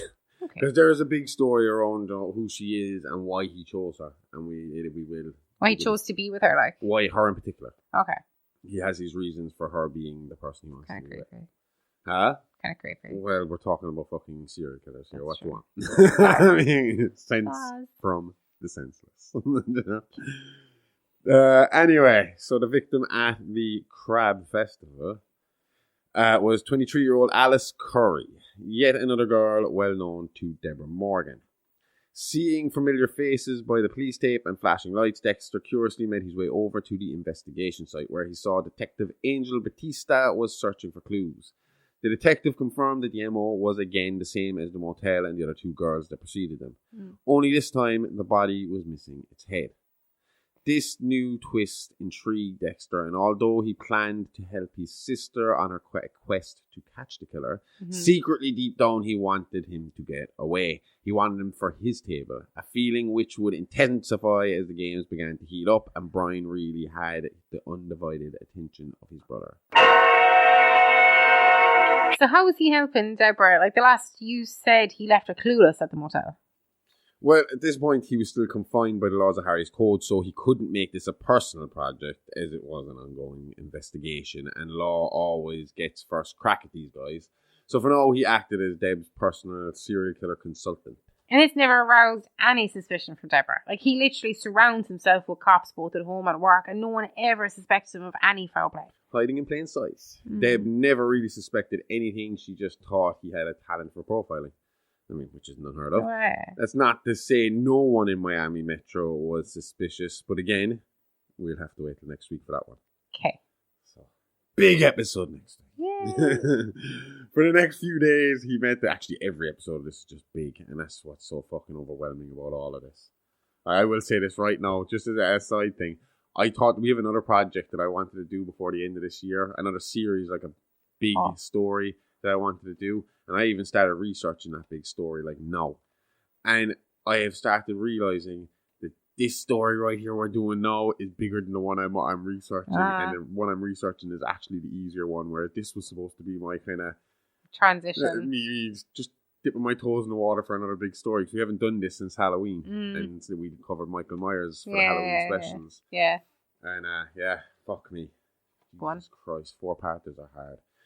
Anyway, for the next few days, he met and chatted with Deb, giving her insight into the cases and helping the already very capable detective reach conclusions she was already well on the road to making herself. So Deb is a good cop. One of the best Miami ever had. It was at lunch the day after the festival scene. She told Dexter she had overheard the coroners talking about their report and something about blood crystallization. This gave Dexter a eureka moment, and he concluded that the bodies must be kept on ice for the blood to stay crystallized in this manner, especially in the Miami heat. This led the siblings to surmise that the killer must have been using some form of refrigerated truck to transport the bodies, and so the ice truck killer was officially named. This must have been a huge break for Deb to be able to give the bosses the mode of transport, something so detailed too. I mean, trying to find one particular wood panel station wagon out of thousands in Miami has to be a pain in the ass. Now you're looking for stolen or registered ice trucks. It has to narrow things down a little. Would have had anyone listen to her. The main thing to stall this case was the higher-ups of the Miami Metro, who we'll see drop the ball time and time again in this case. Although her lead was to be ignored at first, it wouldn't take long for confirmation of the ice truck in this case to come to life.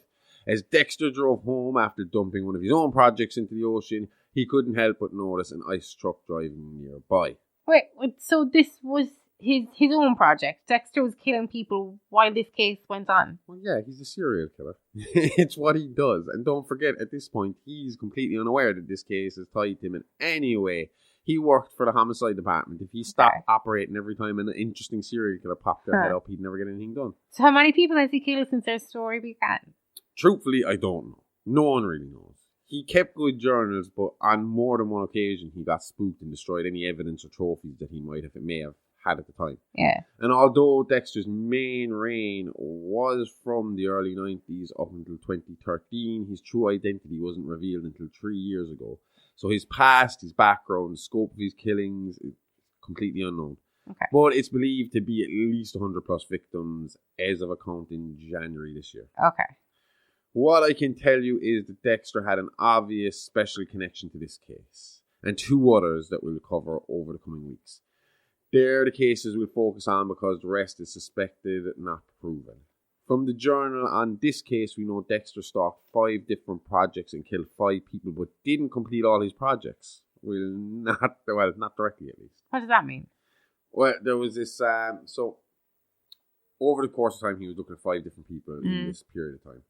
And he had zoned in on this one guy, this kid, Jeremy Downs. When I say kid, he was a teenager. Okay. And he could kind of, obviously Dexter could see the signs that he'd been investigating. And he had gotten away with a manslaughter charge, I think it was, a kind of self-defense kind of thing. So he had gotten away, but Dexter could see in him that there was a darkness. Yeah. So he started following him and all this.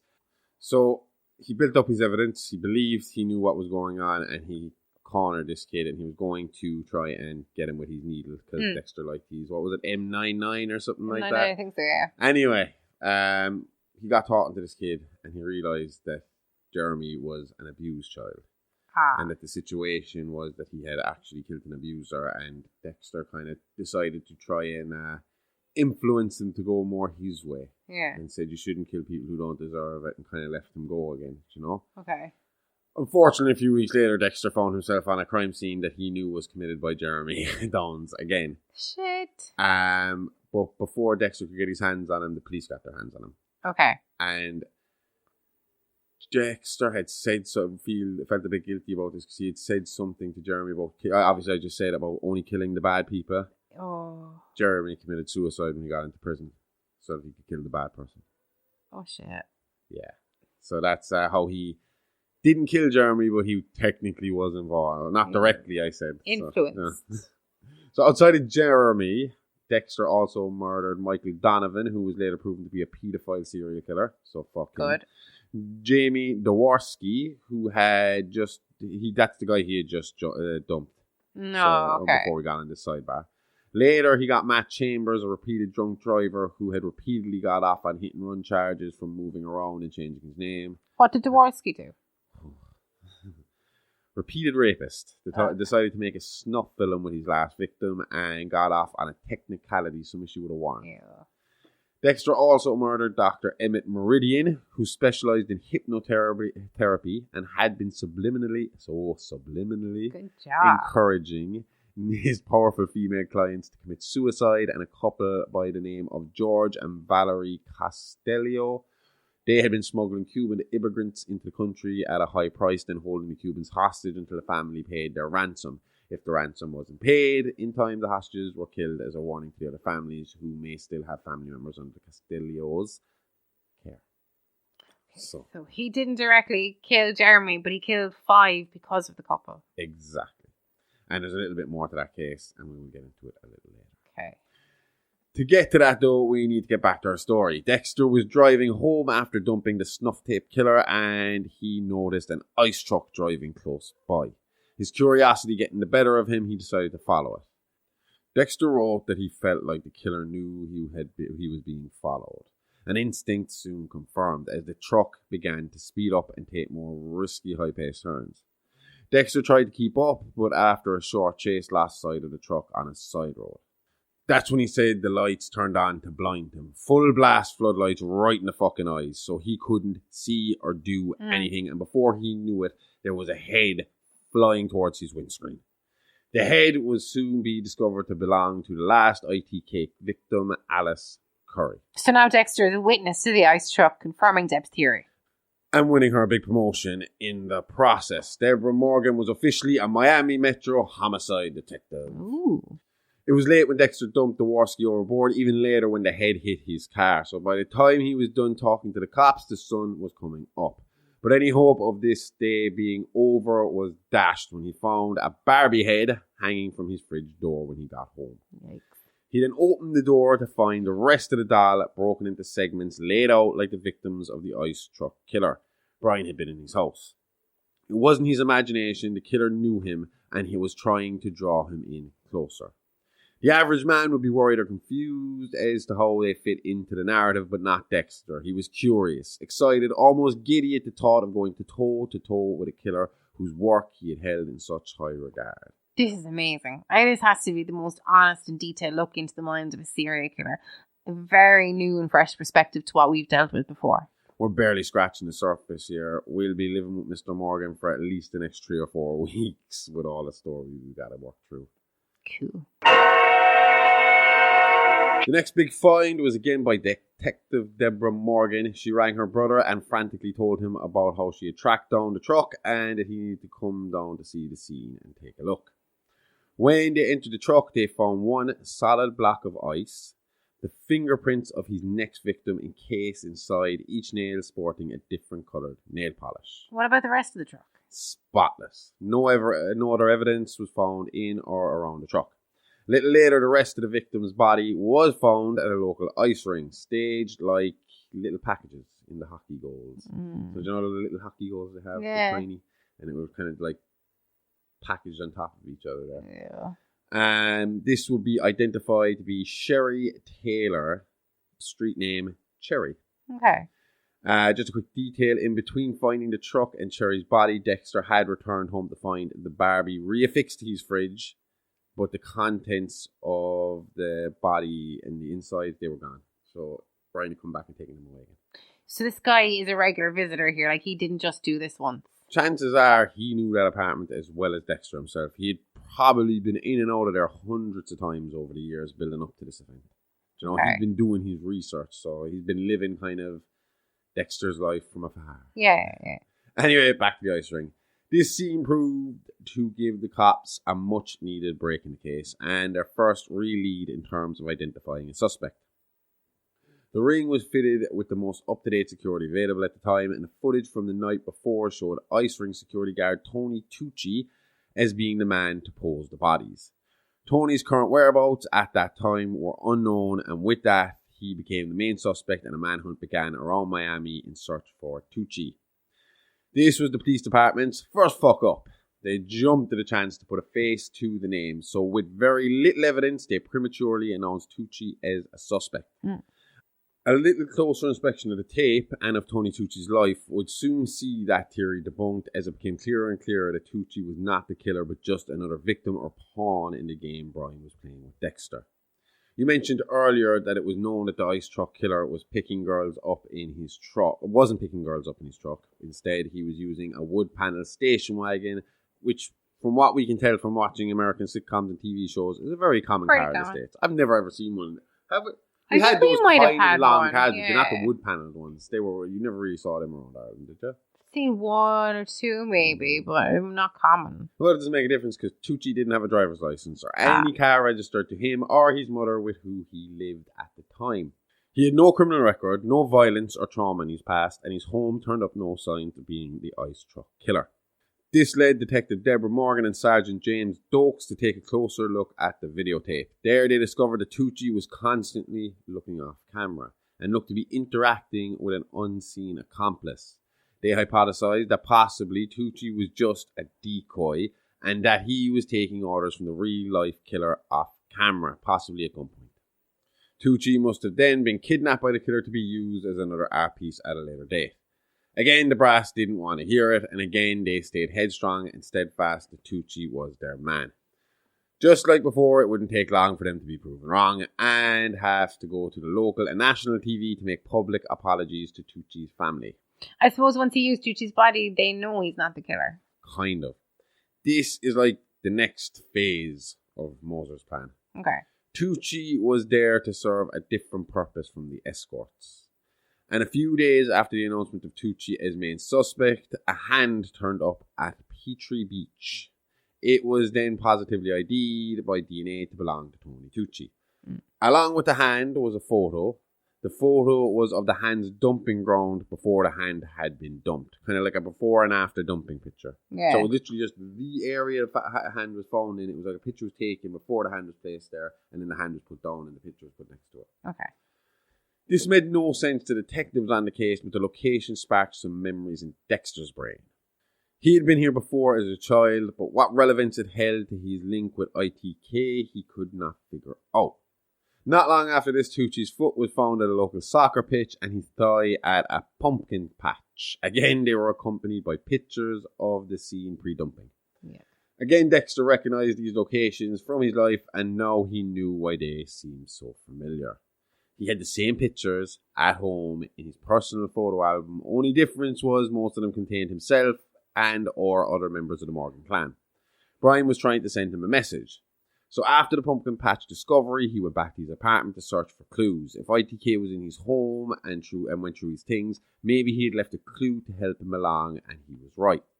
After a little searching, he came across a picture of himself and Harry standing outside the Angel of Mercy Hospital in 1991. The year of his first kill.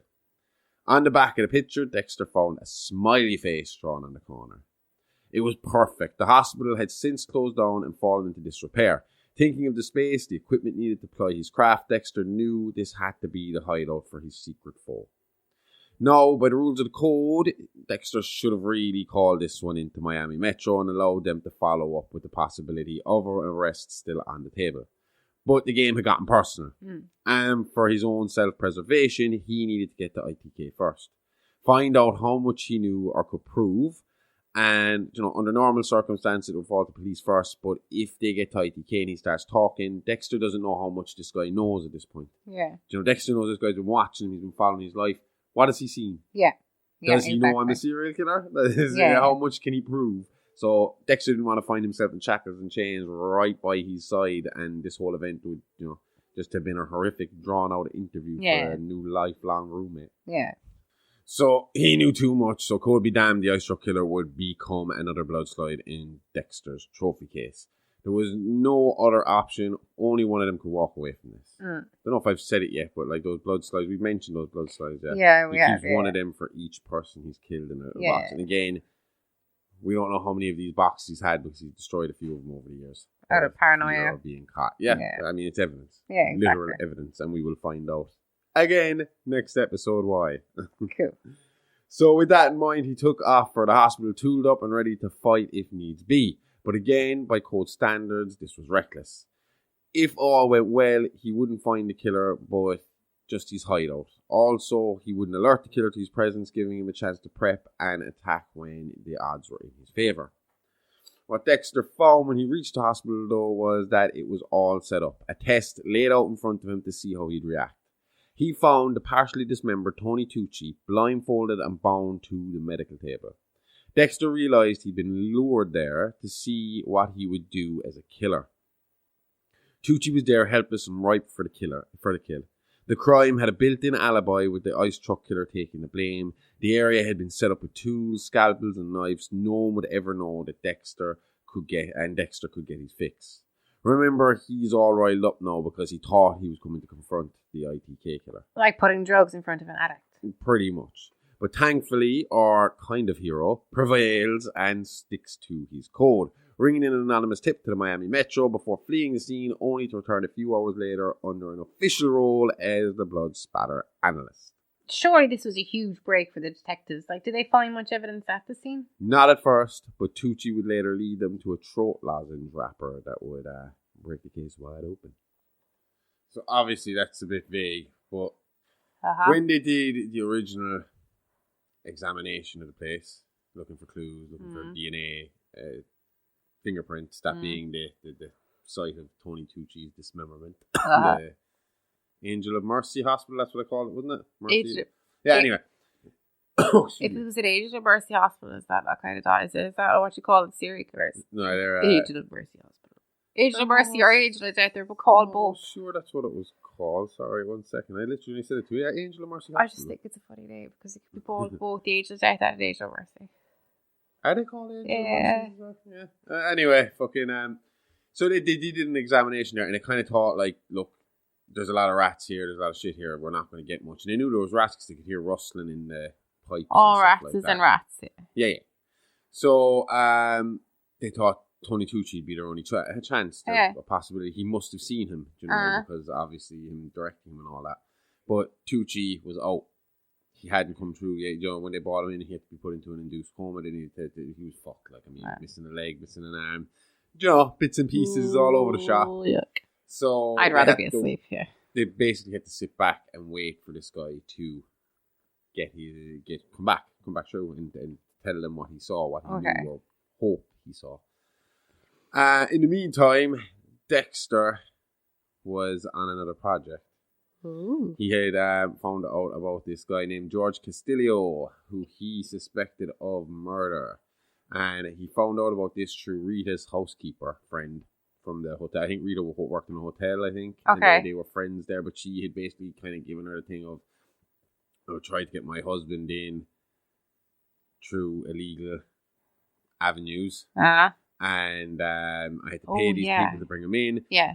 But they're holding him hostage now, and they won't give him away. They won't let him into America without a ransom. They want him freed in America. He's in America, but he's locked up by these people, being George Castillo. Okay. So Dexter started following him, trying to find the proof, and he did find the proof. But then he found more proof, and he realized it was not just George, but George and his wife Valerie Castillo, who were to blame it. They were in on it together. Yeah. So he did his usual thing. He gave him his little knockout syringe fucking stuff, M99, and he strapped them to their bed with his cling film, and he went about killing these two. On their bed? Yeah. Ooh. Yeah. And I think it was in a trailer or so, a caravan or something like that. And then he went about his usual. No, he couldn't. He was in a panic. He was in a rush. So he couldn't do his usual cutting them up and dumping them. Okay. So he just got the full bodies, put them into a fucking big bag and weighed them down and dumped them over into the water. Freed all the immigrants who were locked up in their shed. And went about his way.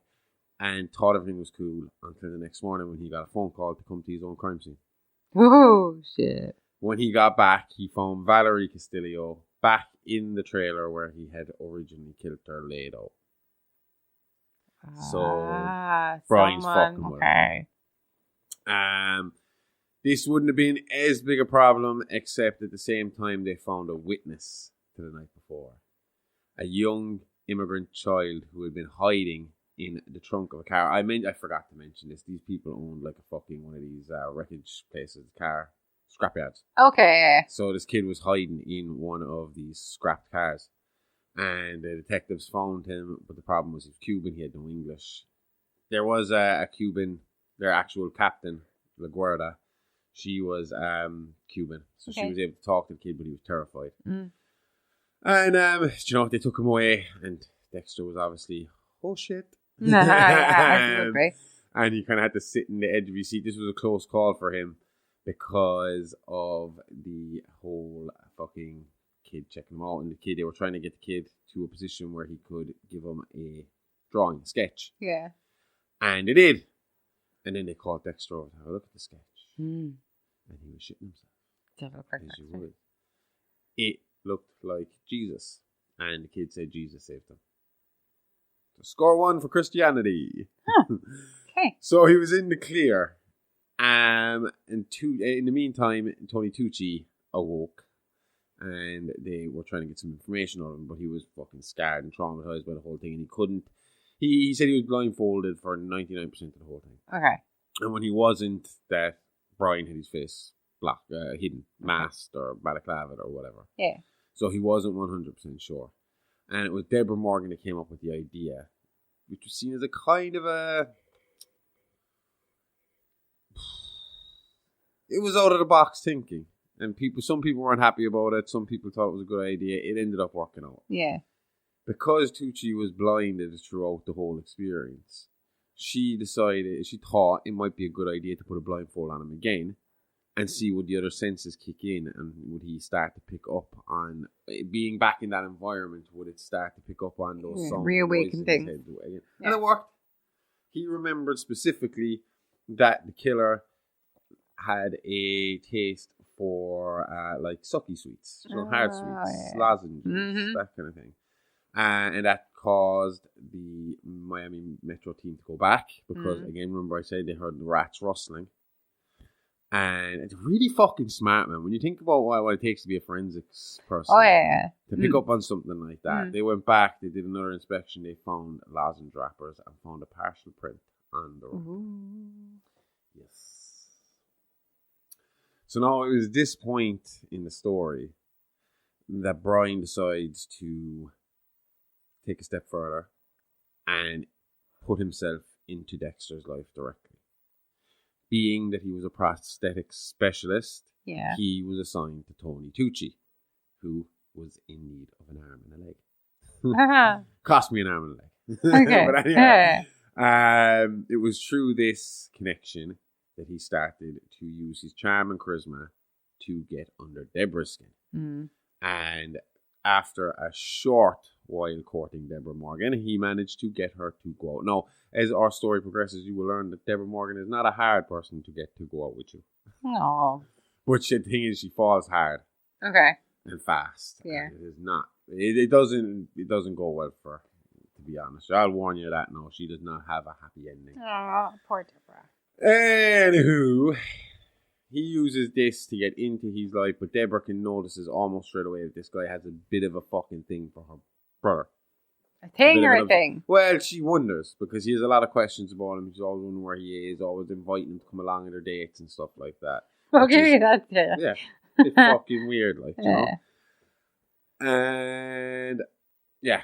So, in the meantime, the shit with George Castillo was still not completely fucking over. They were still looking into this because they found a little mark on Valerie Castillo's neck. Okay. And they were wondering what that was. Now, Dexter managed to cover this up a small bit because obviously it was his injection that was the mark. And what he did was... Excuse me. I'm missing a huge part right here. I nearly skipped over a huge part. He was stuck on this for ages. Didn't know how to get out of it. Until Brian gave him a fucking clue.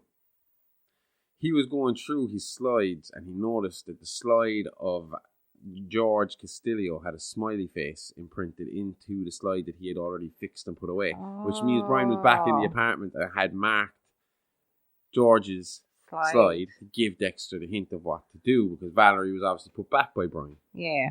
The hint being, take this fucking slide, put it on a knife and put the knife in the scrapyard. Okay. Or put Valerie's blood on the knife and put it back in. And George was still missing. George's body had stayed dumped. Brian didn't pull that one out of the water. So Dexter was then able to frame George Castillo for the murder of Valerie Castillo, getting him off the hook. So again, Brian kind of teasing him, kind of saying, look what I can do. I can get you caught anytime I want. At the same time, here's how you get out of it. Okay.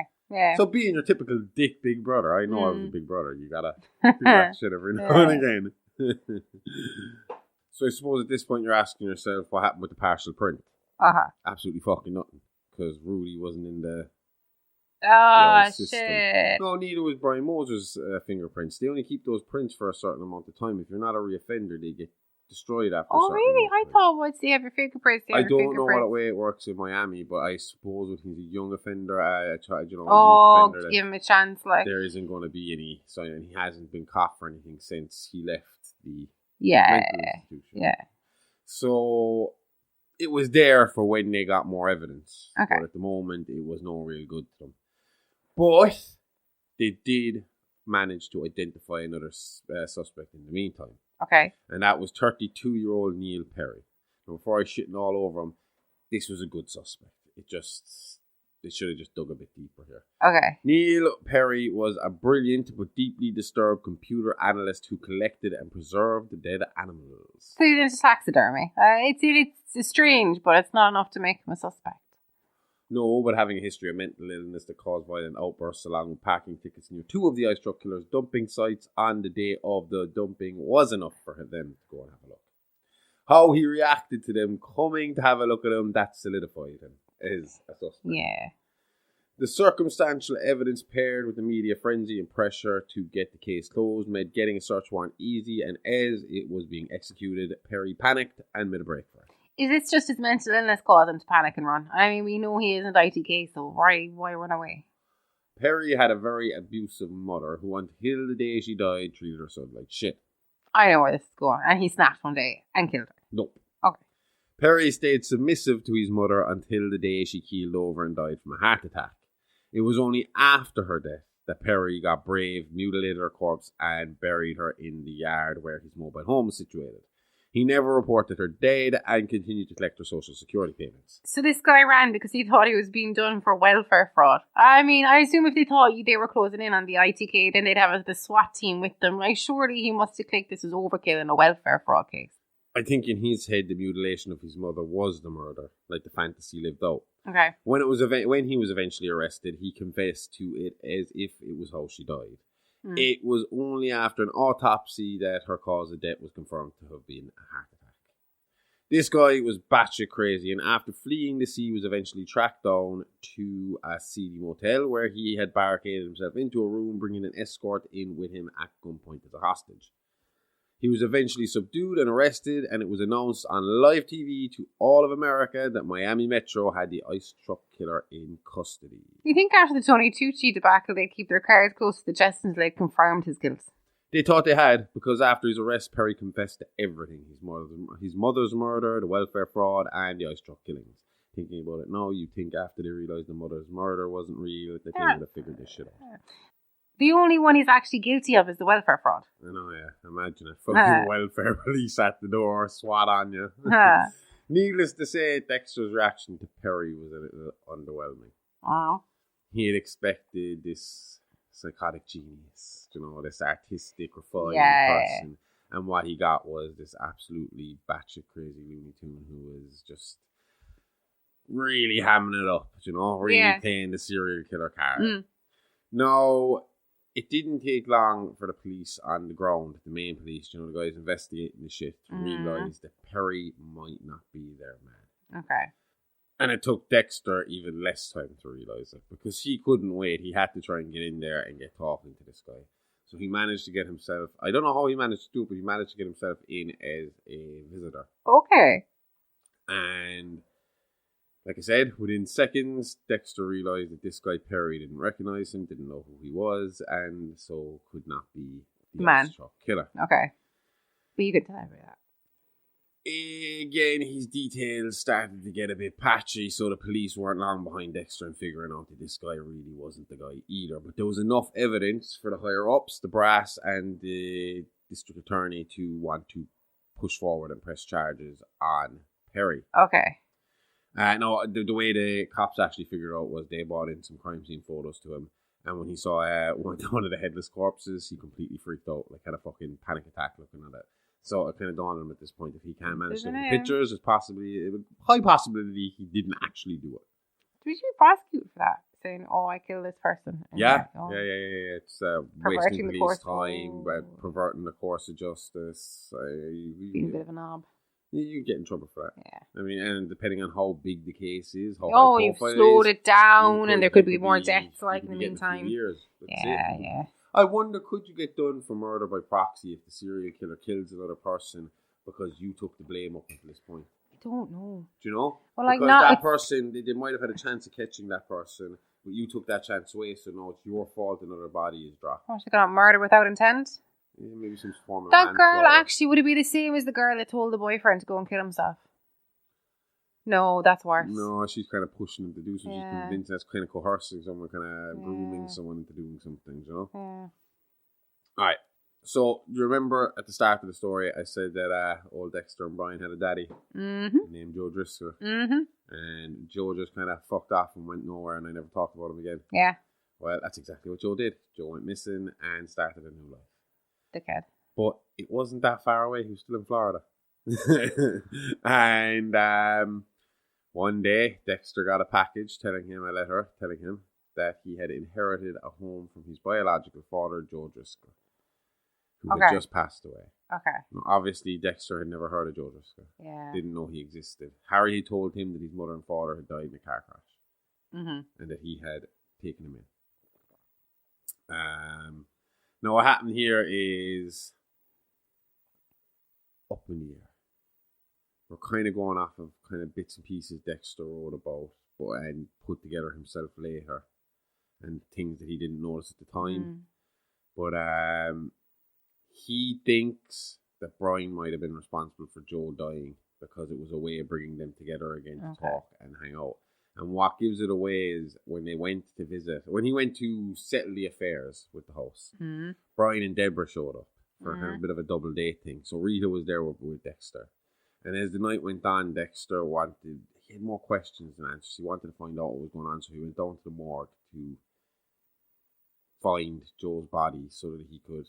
I don't know what he was planning to do. He had done a DNA test at this point. He knew who the guy was. He knew he was his father, but he went down there anyway and found that the body had been cremated already. Brian had followed him, going under the guise of Rudy, obviously. Okay. And had kind of been helping Dexter along with the situation with his father, as a big brother would, but Dexter didn't really understand that and was kind of getting a little annoyed by this guy that was kind of fucking constantly around him. But they both took the ashes of Joe Driscoll and they brought it to a bowling alley because they'd seen a picture of him with a bowling team, and they went to the back of the bowling alley and they scattered the ashes. Okay. And headed back to the house. It was the next morning that gave him a tip off, and he only realised that later was, as they were trying to leave, there was an old lady outside her house, and she started roaring at Rudy that he never came back to fix her TV.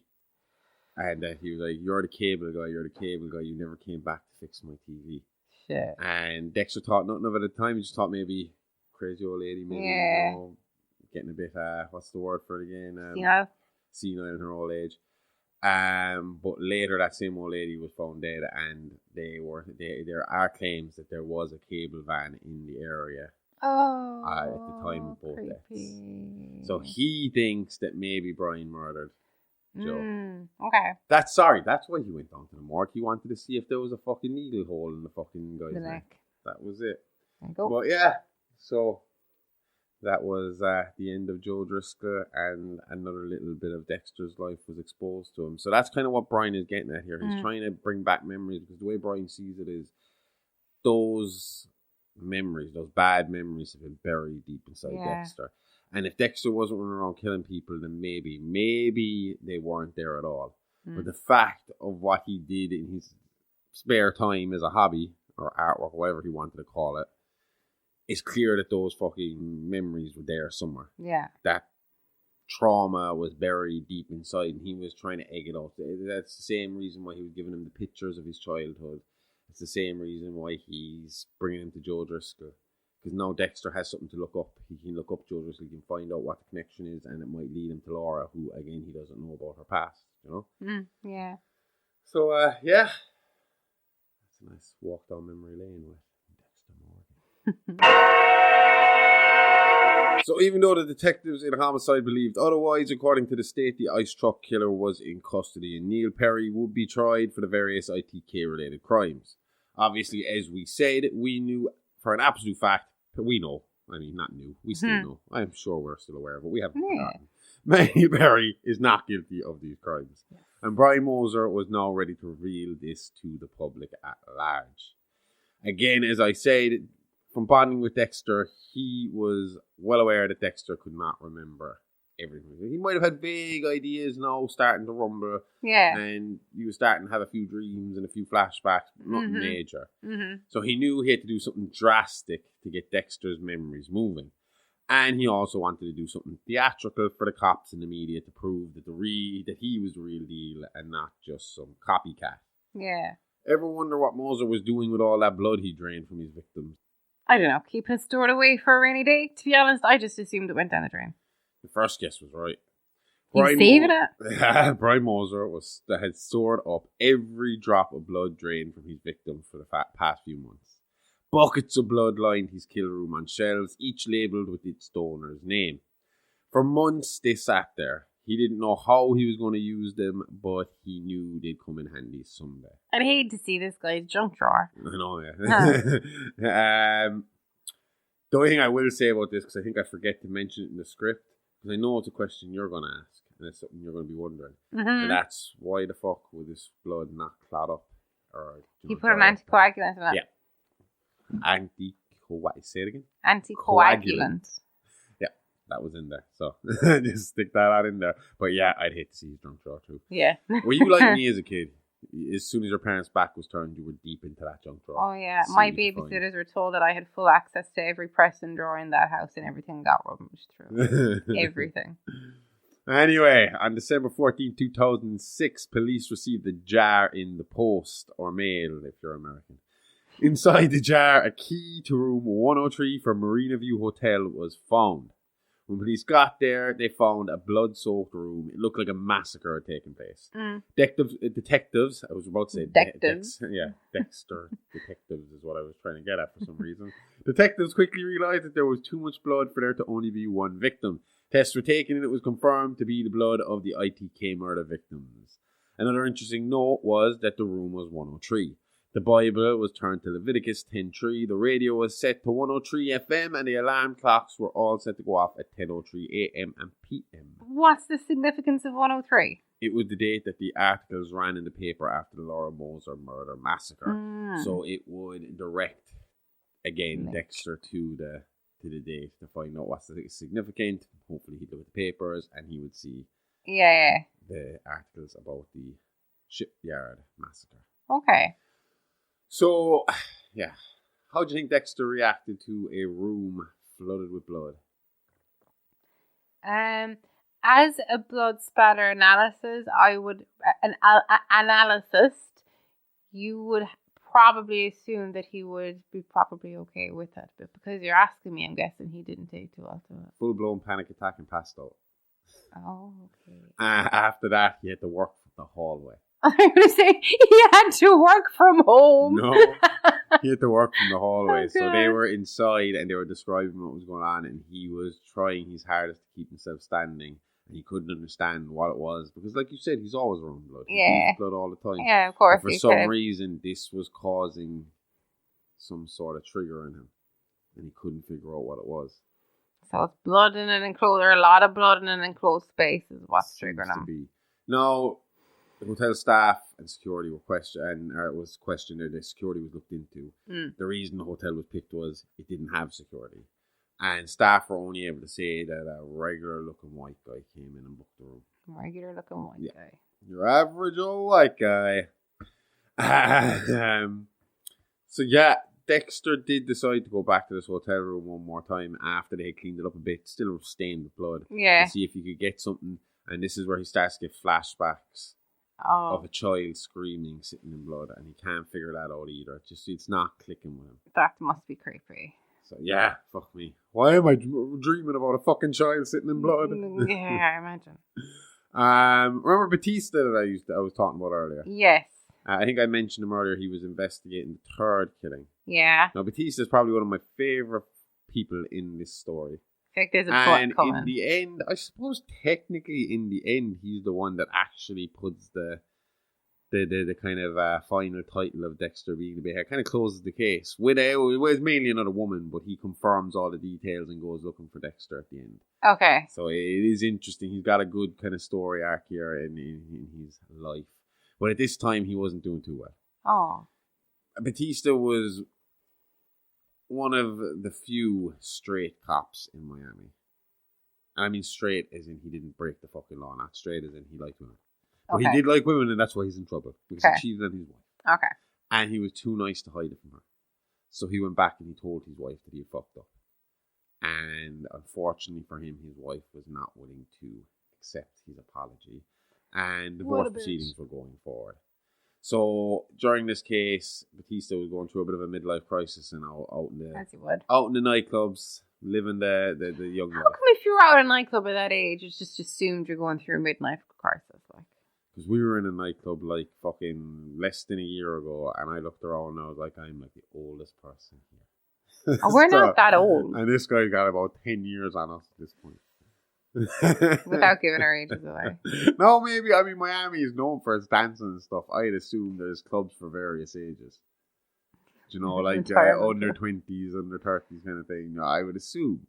You'd have to have, maybe. maybe over 20. Well, obviously it has to be over 21. It's fucking America. Has to be over, yeah. But I would assume that maybe there's like, nights for older gentlemen. Seniors. Females. Well, seniors, but I mean, there's the midway point between being a fucking 20-year-old and a senior. I would like, not go to like a night that was a midway point for because I would everybody assume knows there's that stuff I'm in like my 90s nights and stuff like that, and 80s nights and stuff like that. Oh, And you and I that's will a both good go way to of doing that. it. So Oh don't yeah, lie. I'm not an 80s baby, but I will. And we're go not to single, so it doesn't really make a difference. So we just be like, yeah, 80s music, let's go. it. But he was single, so he was out living a single life. It was at a nightclub in Miami that he noticed a girl standing at the bar. Okay. And this girl was an amputee. And she lost her arm. Okay. But the thing that drew his eye to it wasn't the fact that it was a prosthetic, it was that the nails were all coloured different colours. You're looking at me like you don't remember. Remember the ice cube that they found in the back of the ice truck? All the nails, different colours. Okay. So, Batista, being a good cop he was, approached the woman and asked her what her story was.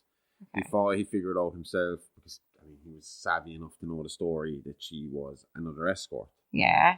But he convinced her he wasn't going to go after her, he wasn't going to prosecute her, he just wanted to ask her about the hand. So he asked her why she painted all the nails a different colour. And she said that it was a John that did it. That he picked her up, brought her back to his apartment, paid her. They had sex. Okay. Or no, they were about to have sex. Obviously, you'd noticed this beforehand, so Yeah. it must have been. They were about to have sex, and the man noticed her prosthetic. Okay. And at that point, he forgot about her and started to basically fucking slobber all over the prosthetic arm. And he started to kind of worship it and play with it and colour the nails. At the end, he paid the woman and she left. Okay. Batista was like, okay, this sounds like our guy. Yeah. This really sounds like Yeah. this could be the ice truck killer. So he was like, can you give me a description? She gives him a description. And he thinks to himself, the only person I know who knows anything about prosthetics is Rudy, who had been introduced to everybody because of his association with Deborah. Mm-hmm.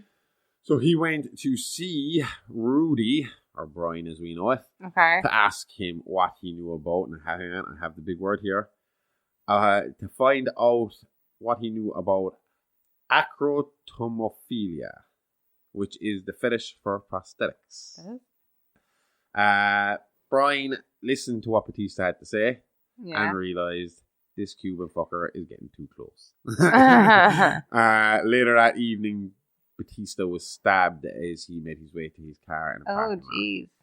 Just about to survive, managed to survive. Yeah. He headbutted Brian by accident in the struggle, Okay. bursting his lip, leaving a small bit of blood in his collar.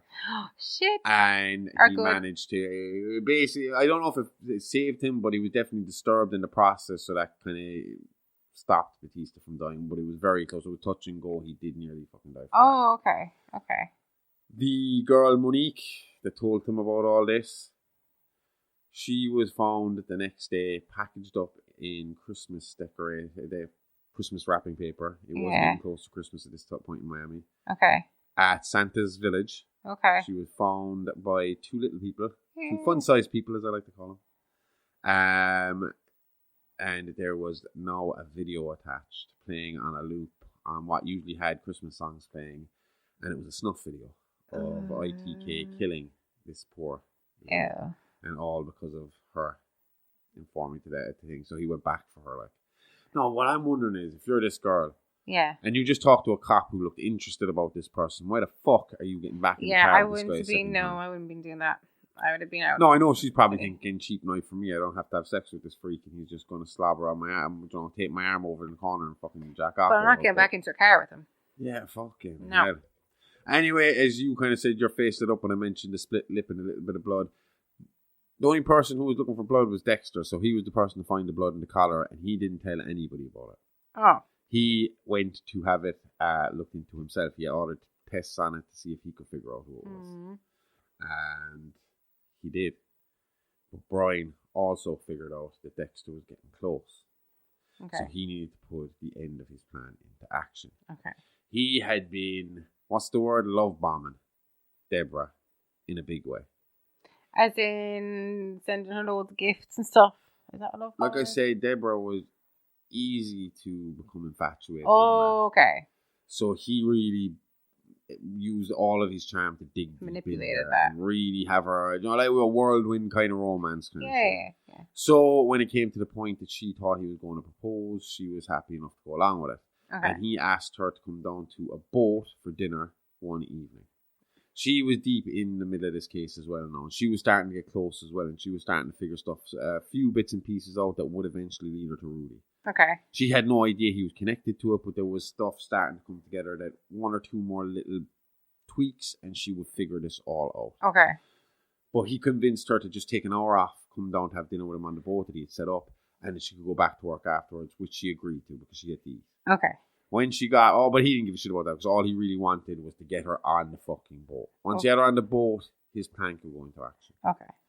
So when she arrived, he kept up the ruse for a little while, and they went back and forth, and they ate dinner, and he played it up, and he proposed to her, and she said yes, and everything was great. Ah. And then she looked down, and she saw the same hard sweets, the same lozenges sitting on the table that had been found at the IT But, cake. I mean, does that definitely... But it's like I said to you there a few minutes ago, all she was missing was one or two tiny connections to put it together. Put it together. Do you know? She was just missing it, and I think maybe the love was blinding her just a small bit. And it was at this point when she realised what, it clicked.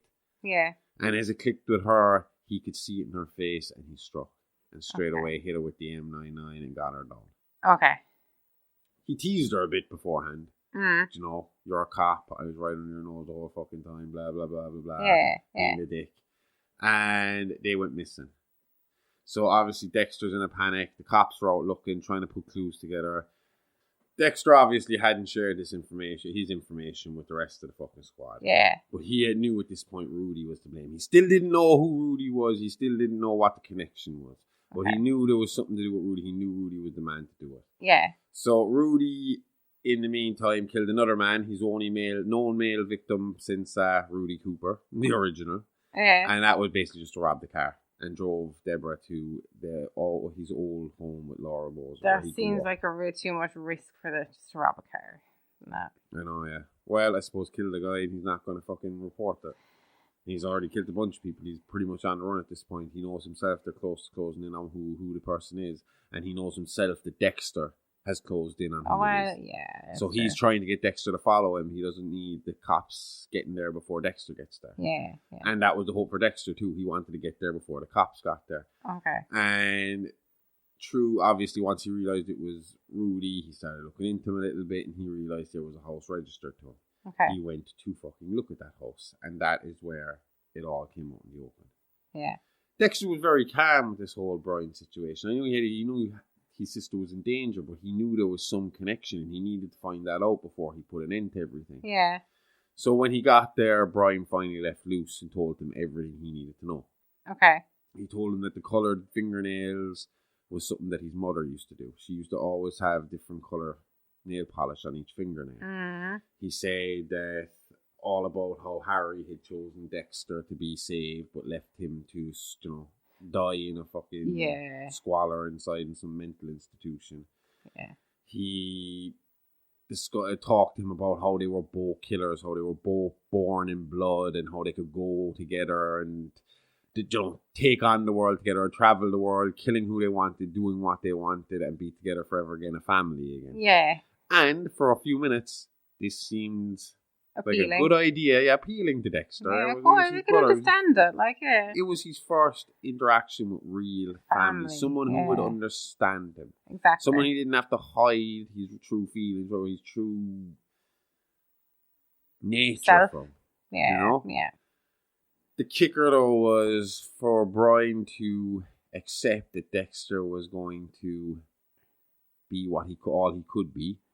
He had to first completely put an end to his past life and get rid of Deborah Morgan, who was strapped Dexter style to a table inside the garage of this house. So with the usual cling film. Mm. And she was out of it. Dexter couldn't do it. Yeah. Right. And he kind of he attacks Brian, knocks him down, and the cops turn up at the same time. So Brian bowls for it. Okay. Dexter frees Deborah, Yeah. and his excuse for being there is that he figured it out just before the cops did, and he got there to save her.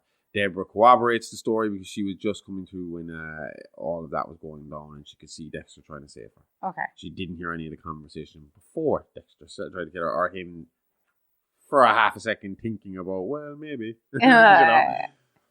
So Dexter knew at this point, it killed him. He wanted to be a part of his brother's life, but he knew at this stage that the likes of Deborah and Rita would never be safe as long as Brian was out there.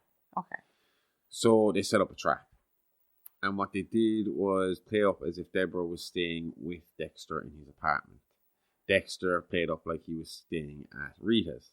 And they set up a kind of your usual kid stuff, the fake body in the bed when you're trying to sneak out of your house, you know? Yeah. A few pillows stuffed under. So when Brian came to strike, he pulled back the quilt or the blanket to stab the body, realized there was only pillows there, and Dexter snuck up behind him and hit him with the M99. Huh. Nice. And when he woke up, he was in a familiar place in an unfamiliar position. Strapped to his kill bed, upside down, like so many of these victims before him. Dexter said they had a deep chat about the paths they chose and how much Dexter wished to let him go. He couldn't trust him to leave Deborah alone, and she was his family longer, and he owed her his loyalty.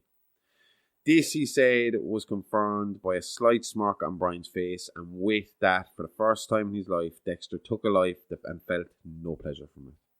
He had killed the only other person who could understand him, the man he was bonded by blood with, but both inside and out.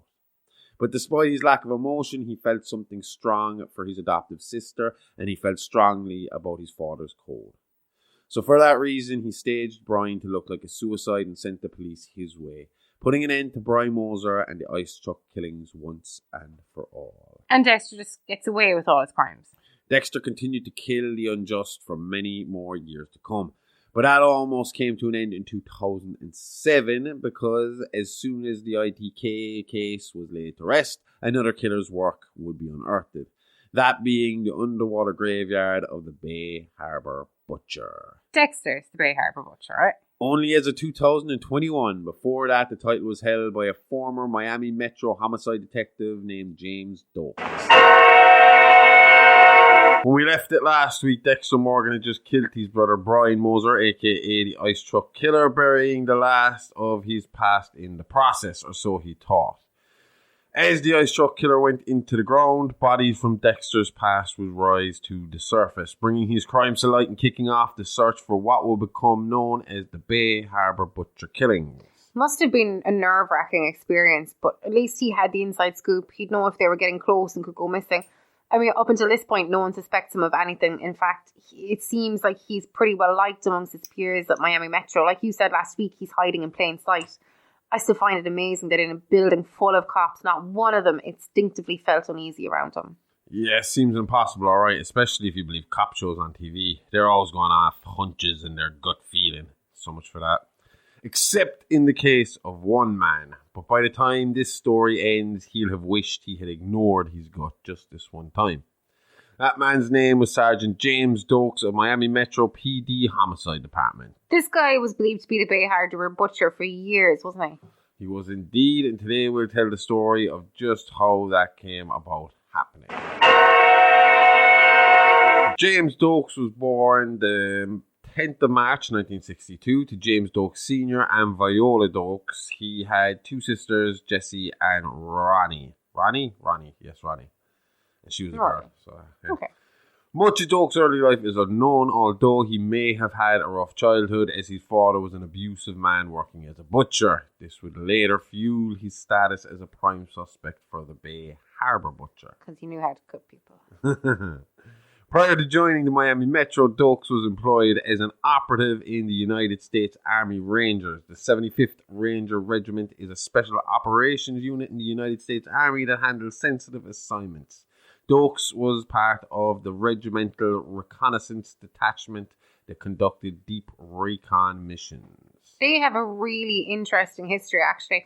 American Ranger history predates the American Revolutionary War. Captain Benjamin Church formed Church's Rangers, which fought hostile Native American tribes during King Philip's War. In 1756, Robert Rogers recruited 9 ranger companies to fight in the French and Indian War. They were known as Rogers Rangers. The 75th Regiment's history dates back to these rifle companies organised by Rogers, which made long-range attacks against French forces and their Indian allies and were instrumental in capturing Fort Detroit. During the American Revolutionary War, Rogers served as a loyalist officer on the side of the Crown, and many of his former Rangers served on both sides. One, John Stark, commanded the 1st New Hampshire Regiment, which gained fame at the battles of Bunker Hill and Bennington. Ethan Allen and his Green Mountain Boys in Vermont were also designated as a Ranger unit. In 1775, the Continental Congress later formed 8 companies of expert riflemen to fight in the Revolutionary War. In 1777, this force, commanded by Daniel Morgan, was known as the Corps of Rangers. Francis Marion, the Swamp Fox, organised another famous Revolutionary War Ranger element known as Marion's Partisans. Perhaps the most famous Ranger unit in the Revolutionary War was Butler's Rangers from upstate New York. During the War of 1812, companies of United States Rangers were raised from among the frontier settlers as part of the regular army. Throughout the war, they patrolled the frontier from Ohio to western Illinois on horseback and by boat. Rangers participated in many skirmishes and battles with the British and their American Indian allies. After the Civil War, more than half a century passed without Ranger units in the United States. Sounds like a subject for playing with bones, to be honest with you. So they went missing for 50 years. Why did they bring them back? Why did they bring the unit back at all? Short answer, World War II. But they were also involved in Korea and Vietnam, and it seems like after Vietnam, they kind of became this special ops group. The modern Ranger battalions were first called upon in 1980 when elements of 1st Ranger Battalion participated in Operation Eagle Claw, the Iranian hostage rescue mission. In October 1983, 1st and 2nd Ranger Battalions spearheaded Operation Urgent Fury, conducting a dangerous low-level parachute assault to seize Point Salines airfield and rescue American citizens at True Blue Medical Campus in Grenada. Grenada, yeah. The entire 75th Ranger Regiment participated in Operation Just Cause, which lasted from December 1989 to January 1990. Rangers spearheaded the action by conducting 2 important operations. Simultaneous parachute assaults were conducted onto Torrijos Tocumen International Airport, Rio Hato Airfield, and General Manuel Noriga's beach house to neutralize Panamanian defense forces. The Rangers captured more than 1,014 prisoners of war and more than 18,000 weapons. Elements of Company B and 1st Platoon Company A, 1st Ranger Battalion, deployed to Saudi Arabia from the 12th of February 1991 to 15th of April 1991 for Operation Desert Storm. They conducted raids and provided a quick reaction force in cooperation with Allied forces. In December 1991, 175 and the regimental headquarters deployed to Kuwait in a force of called Operation Iris Gold. The Rangers performed an airborne assault onto Ali Al-Salam airfield near Kuwait City, conducted a 50-kilometre foot march through devastation, including minefields left from the ground camp, and conducted a live fire exercise and left on foot. The Americans really know how to name their operations. Fucking mouthful. Operation Desert Storm. Operation Iris Gold. So these guys, anyway, they're the baddest of the badasses by the sounds of things. Pretty much. And then there was the division Dokes was part of. So based out of Fort Moore, formerly Fort Benning, Georgia, Regimental Reconnaissance. Jesus Christ. The reconnaissance. Bunch of fucking army men doing a Renaissance fair. they're just cosplaying the original Rangers running around the place. Class. Reconnaissance Company, or RRC, is among the premier special reconnaissance units of the US military. See, my problem is I just see the word Renaissance first. I miss the C. RRD, as it was originally called, was activated in October 1984 with the formation of the 75th Ranger Regiment headquarters at Fort Benning. The detachment was tasked with providing worldwide reconnaissance and operational preparation of the environment in support of the 75th Ranger Regiment and other units within United States Army Special Operations Command, USASOC and JSOC. Traditionally, RRD was divided into 3 6-man teams, one team to support each of the 3 Ranger battalions. The unit has 3 primary tasks: active reconnaissance, surveillance, and direct action. While performing these tasks, these teams can infiltrate the objective area by parachute, helicopter, fixed-wing aircraft, scuba, small boat, foot, or other means. Remain undetected in the vicinity of the objective area for up to 5 days. Perform reconnaissance operations employing a full range of night observation devices, infrared detection devices, unattended early warning sensors, and photographic equipment. Perform demolition target analysis, operate small watercraft and inflatable boats, and place unattended ground sensors, omnidirectional navigational beacons, hand-and-placed expandable jammers, and electronic target designation devices. Collect combat information to satisfy priority information requirements and mission essential elements of information. Teams report information by use of long-range, secure, burst transmission communication equipment. They perform drop zone selection, marking and reception duties. Report objective area weather conditions. Perform highly selective, limited attacks or ambushes when so tasked. Link up with the main even body of the Ranger force in the objective area, or escape and evade the enemy in order to return to friendly lines. Sounds like James Bond with an attitude. That's exactly what I was picturing. Did you ever see Entrapment? Not Entrapment. Yeah, Entrapment with Catherine Zeta-Jones and Sean Connery, and they go scuba diving to actually get into the place that they're supposed to be getting thing from. That's what it reminds me of. Oh God. It goes a long way to explaining Doak's personality as well. And you'd be looking at that background and you'd be thinking, why is he not in the FBI? But we'll get to that as well later. I can kind of, because I've only kind of spotted that now myself. Was he a bit hot-headed? Well, when we get there, I'll explain it a little bit. Okay. See, Doakes was your typical hard-nosed, no-nonsense cop. What he had seen and lived through, what he had to do in the line of duty, had hardened him and made him suspicious of everyone to the point of paranoia. That being said, people close to him have said that once you gained his respect, you met the real Doakes. With his respect brought trust. But to get that respect, you had to work really fucking hard for it. Now, you've already asked how a bunch of cops could live amongst an active serial killer and never suspect a thing. Unfortunately, I have no answer outside Dexter was very good at the whole comedian thing.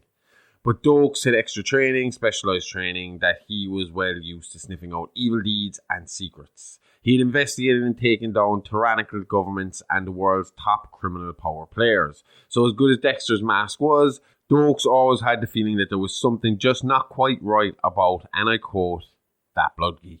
Blood geek, like that's the best you come up with. Oh, there's more. Through various different interviews with Miami Met employees around the time both Doakes and Dexter worked there, some of Doakes' pet names for Dexter included Psycho, Weirdo, Creep, Freak Show, Sparky, Lizard on Ice. I don't get that one, to be honest.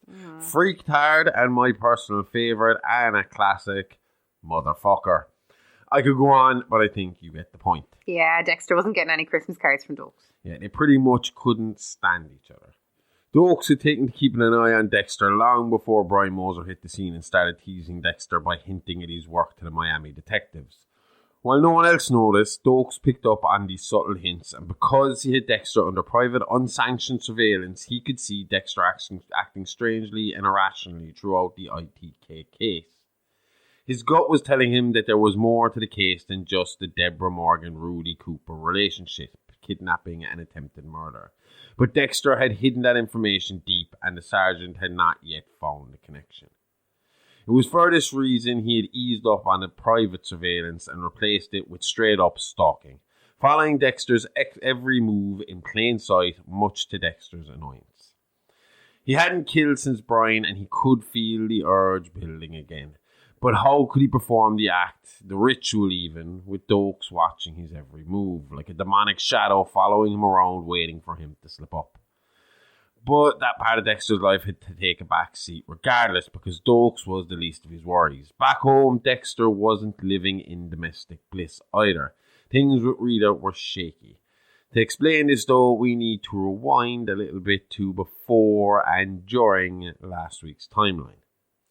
So I knew last week's episode was going to be stuffed with details just dealing with Dexter's family life, with Harry, Deb, Brian, Laura and Joe. And I was right, and the show went like 2 hours.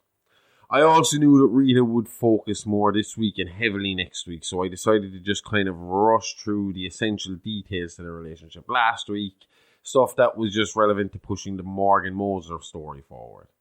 So let's have a quick look at the history and background of Dexter and Rita's relationship and what was happening in the background last week as we dealt with Brian Moser and the ice truck killer. Great. I've been dying to know the backstory, and all I've been picturing is a Hallmark movie where the love of Rita melts Dexter's heart and he repents for his crimes and becomes a good person and they live happily ever after. If you want that, then go to the Disney verse or the Hallmark verse. This is the horror verse. We don't do happy endings, or in this case, even happy beginnings. But you are a tiny bit right.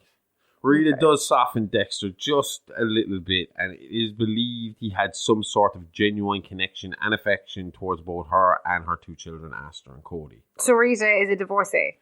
In the process when she met Dexter. She was still married to a man named Paul Bennett, who was at the time in prison on a rape and domestic abuse conviction. Paul Bennett was born to Bill Bennett and his wife Maura, who lived in Orlando, Florida. Much of Paul's early life prior to meeting Rita, Rita Brandon was her name, is unknown, except that she was prone to getting in trouble. Rita was born in Michigan to Gail Brandon, but moved to Miami where she met and married Paul. They soon had 2 children from the relationship, Astor and Cody. They lived in a house that Paul had obtained through a drug trade before they met. Paul frequently abused his wife, but one night in particular, when he repeatedly beat and raped Rita, his daughter Astor called the police. Officer Dexter Morgan was the first to respond on the scene to the domestic violence report.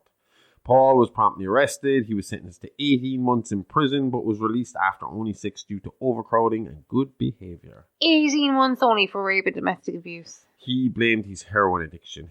He was a good boy in jail, went to the drug counselor, underwent treatment and anger management courses in prison, all that sort of shit. I assume Deb is the one who introduced Dexter to Rita. Yeah. Deborah, being the type of cop she was, befriended Rita, checking up on her frequently after Paul's arrest and conviction. She encouraged her to get back out there and set her up with her single brother, who begrudgingly took the date, remembering Harry's code that he should blend in. Their first date was awkward for both of them. Rita had just escaped a dangerous relationship, and Dexter was, well, a serial killer. Right. Dexter, not seeing a future for him in any sort of relationship, used this date as an opportunity to watch for his next target, a man named Michael Marcetti.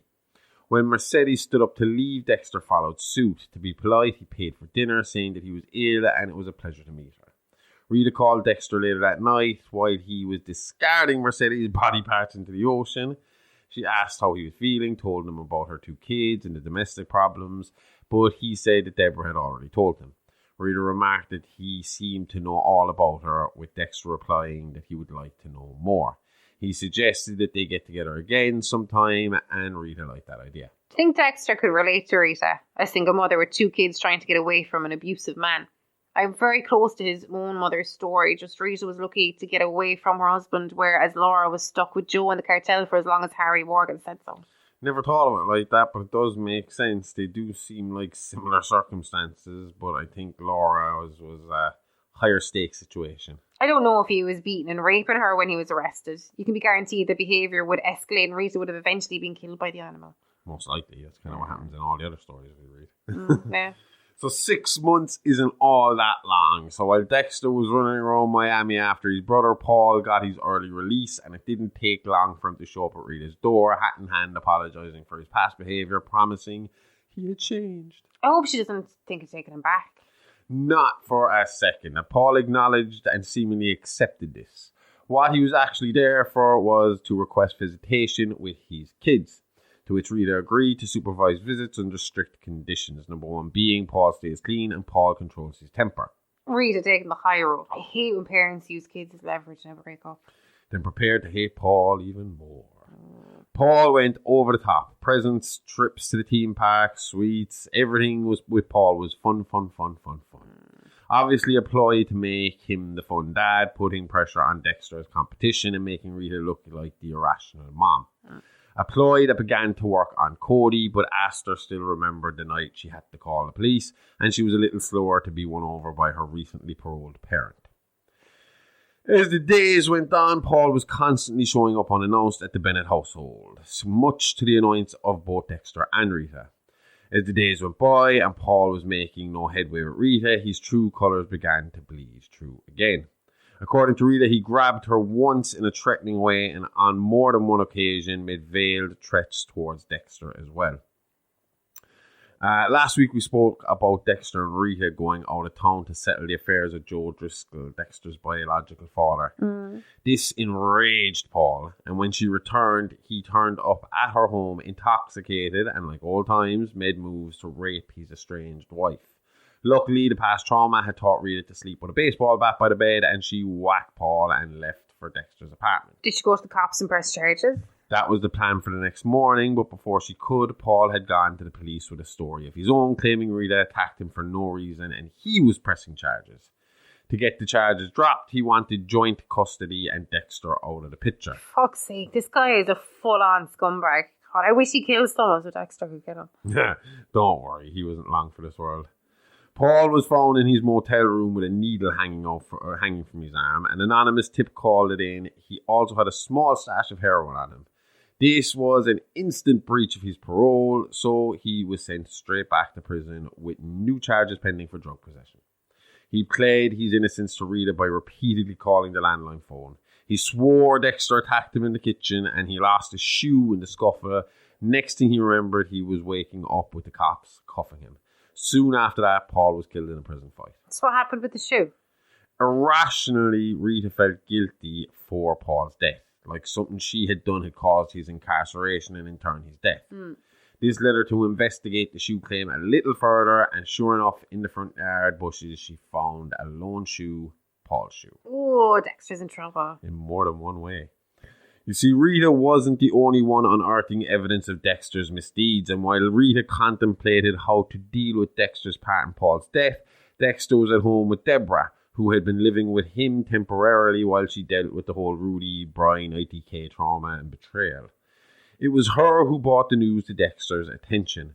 Divers training around the Bay Harbour had discovered a graveyard, dozens of refuge sacks filled with dismembered body parts, Dexter's dismembered body parts. When they were all fished out, 18 bodies in total were recovered. They would become known as the Bay Harbour 18. So 18 new bodies only months after the end of the ITK case, and with higher numbers too. This case attracted national attention as the forensics they could pull from these corpses showed that a serial killer had secretly been active for years in Miami, and soon they realised it was all done right under Miami Metro's nose. This being such a high-profile case, the FBI was assigned to assist Miami Met homicide detectives in the identification and apprehension of the Bay Harbour butcher. In fact, it was so high-profile that they sent a rock star of killer profiling, that being FBI Special Agent Frank Lundy. Lundy had a stellar career filled with huge achievements. In his time with the agency, he was instrumental in tracking down and apprehending such high-profile killers as the Green River Killer Gary Ridgway and the Washington snipers John Allen Muhammad and Lee Boyd Malvo. I've always found the Ridgway case interesting. He was initially convicted of 48 separate murders committed between the early 1980s and late 1990s. As part of his plea bargain, another conviction was added, bringing the total number of convictions to 49, making him the second most prolific serial killer in United States history, according to confirmed numbers. Most of Ridgway's victims were alleged to be sex workers and other women in vulnerable circumstances, including underage runaways. Before his identity was known, the media gave him his nickname after the first 5 victims were found in the Green River. He strangled his victims usually by hand, but sometimes using ligatures. After strangling them, he would dump their bodies in forested and overgrown areas in Kings County, often returning to the bodies to engage in acts of necrophilia. Ridgway had been a suspect in the murders since 1982 when he was arrested for prostitution. However, investigators were unable to link him to the murders at that time. Later advances in DNA profiling allowed investigators to definitively link Ridgway to the murders, and he was arrested on November 30th, 2001, as he was leaving the Kenworth truck factory where he worked in Renton, Washington. As part of the plea bargain wherein he agreed to disclose the locations of the still missing women, he was spared the death penalty and received a sentence of life imprisonment without the possibility of parole. He is just... he had like a really low IQ. Really low IQ. See that? Like, how the fuck do you get away with that with such a low IQ? I had 3 wives. 3 women loved this man. 4 women if you count his mom. But I think she wasn't exactly nice to him. Oh yeah, I mean, yeah. I think he used to wet the bed a lot, and she used to give him shit for it, like, make him like wash his own sheets and hang him out, and kind of be calling him Gary Pissy Pants and all this kind of shit. You could marry someone without loving them. Huh? But they say that his third wife actually did prevent him from killing. That the love of his third wife prevented him, because he didn't actually kill anybody while he was with his third wife, and she believes that the relationship they had prevented him from killing at the time. He was very religious. Okay. And that was the thing. When were we talking about missionary killers there lately? It was only in the last few days. We were talking about missionary killers. Oh, no, we weren't. We will be talking about missionary killers in a few minutes. But, it's this kind of fucking thing of, I think he thought he was a missionary killer, but really, like, doing the word of God, but with a gun. You're killing. He's killing these women because they're prostitutes, but at the same time, he's having sex with them first and then murdering them. So I mean, pretty fucking much, which makes him the perfect Christian. Fucking men, huh? I think the Washington snipers scare me more though, mainly because it was so random and came out of nowhere. I mean, I know I'm safe from Ridgway. I'm not a sex worker, but snipers kill indiscriminately. The DC sniper attacks, also known as the Beltway sniper attacks, were a series of coordinated shootings that occurred during 3 weeks in October 2002 throughout the Washington metropolitan area, consisting of the District of Columbia, Maryland, and Virginia, and preliminary shootings that consisted of murders and robberies in several states and lasted for 6 months starting in February 2002. 7 people were killed and 7 others were injured in the preliminary shootings, and 10 people were killed and 3 others were critically wounded in the October shootings. In total, the snipers killed 17 people and wounded 10 others in a 10-month span. The snipers were 2 men, John Allen Muhammad, aged 41 at the time, and Lee Boyd Malvo, aged 17 at the time, who travelled in a blue 1990 Chevrolet Caprice sedan.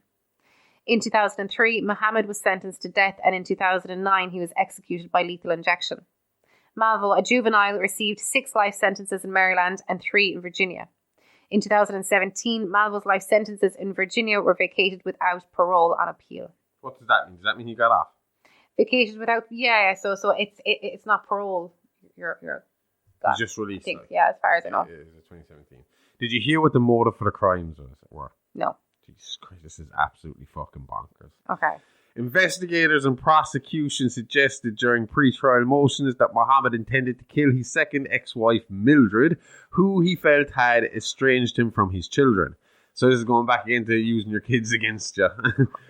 According to this hypothesis, the other shootings were intended as cover-up and a motive for the crime. But you might have gotten away with that first crime if you didn't go killing everybody else. Yeah, Muhammad believed that the police would not focus on an estranged ex-husband as a suspect if Mildred appeared to be a random victim of a serial killer.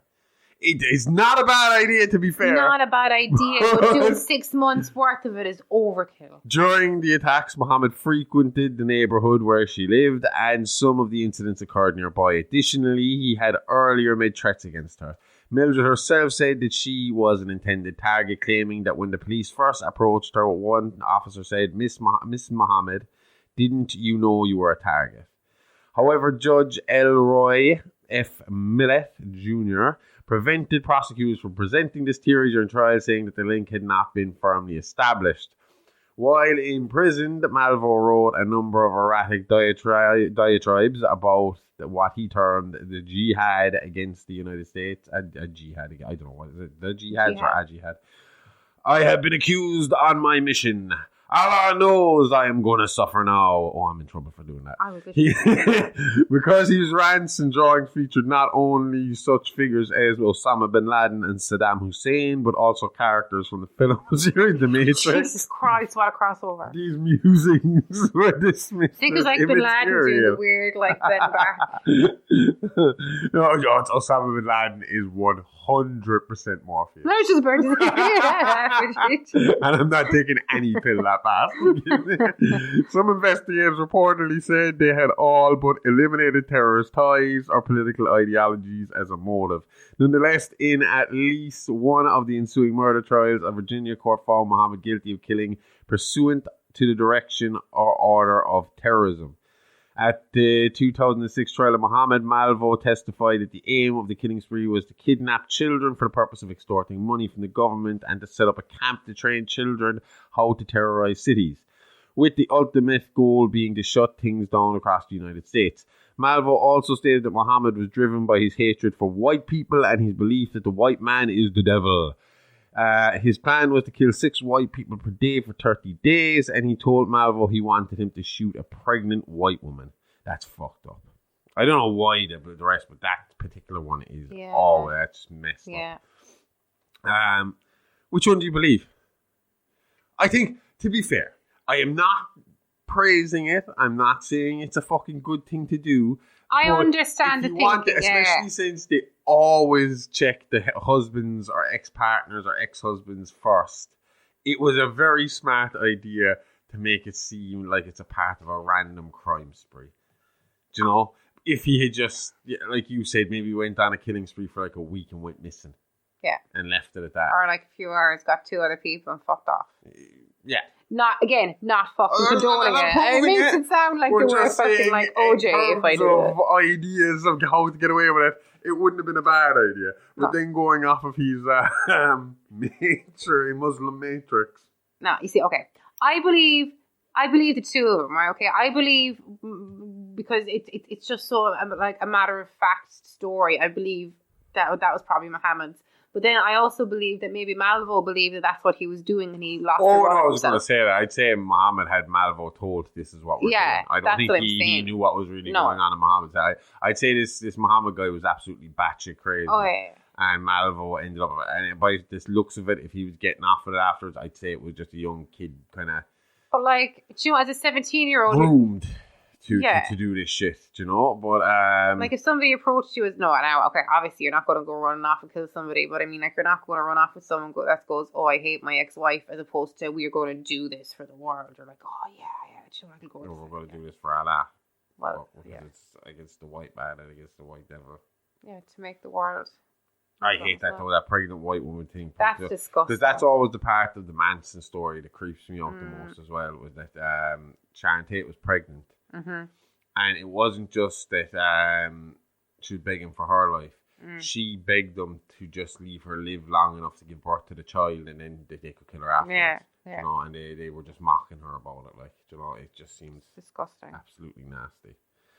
So, as you can see, Lundy he was a very experienced guy when it came to serial killer apprehension. These aren't exactly lightweight, fucking low-level killers. I wouldn't want to be Dexter right now. And for good reason. The bodies were laid out in an air-conditioned field morgue for forensic testing and autopsies, and a task force was set up to begin the investigation. That task force consisted of Special Agent Lundy, Officer Deborah Morgan, Detective Angel Batista, Lieutenant Esme Pascal, Captain Thomas Matthews, and Deputy Director Max Adams. In forensics, the team used Vince Masuka, Miami Met forensic specialist, marine biologist Dr. Manny Pina, and, to his relief, blood spatter specialist Dexter Morgan. Not included in the special task force was highly decorated, highly respected Sergeant James Dokes. If he held in such high regard, why was he left out? Well, this is what we were talking about earlier on, why he wasn't in the FBI as well. Dokes was a good detective, but not what you would call a team player. Lundy felt that Dokes' style was that of a great leader, but in this case he required cooperation. He needed a team player, and with that he was relegated to the bench.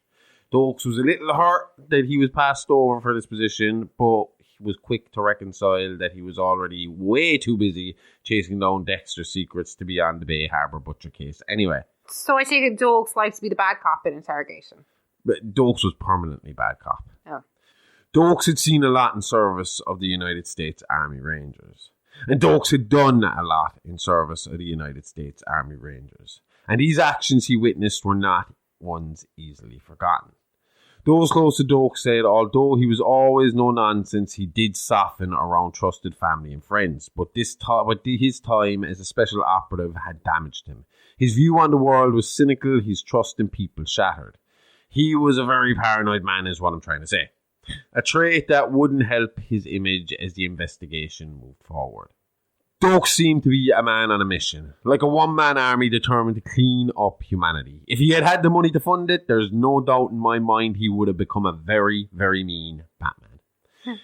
It's just a theory, but I think that whatever it was he was involved with in Haiti left a mark on his conscience, and his dedication bordering on obsession with justice was almost like his attempt to wash off that mark that was on him. Balance the scales. Exactly. Most of the operations Dokes served on are still to this day classified information, so we don't know exactly what his missions were. You ran through the job description a little earlier, so we know it's high-risk James Bond meets SWAT team kind of shit like. The little we can stitch together about his past military career are from the actions and odd statements of James Dokes himself. Dokes, in hindsight, was a man suffering severely from PTSD, causing him to anger quickly and sometimes act a little erratically.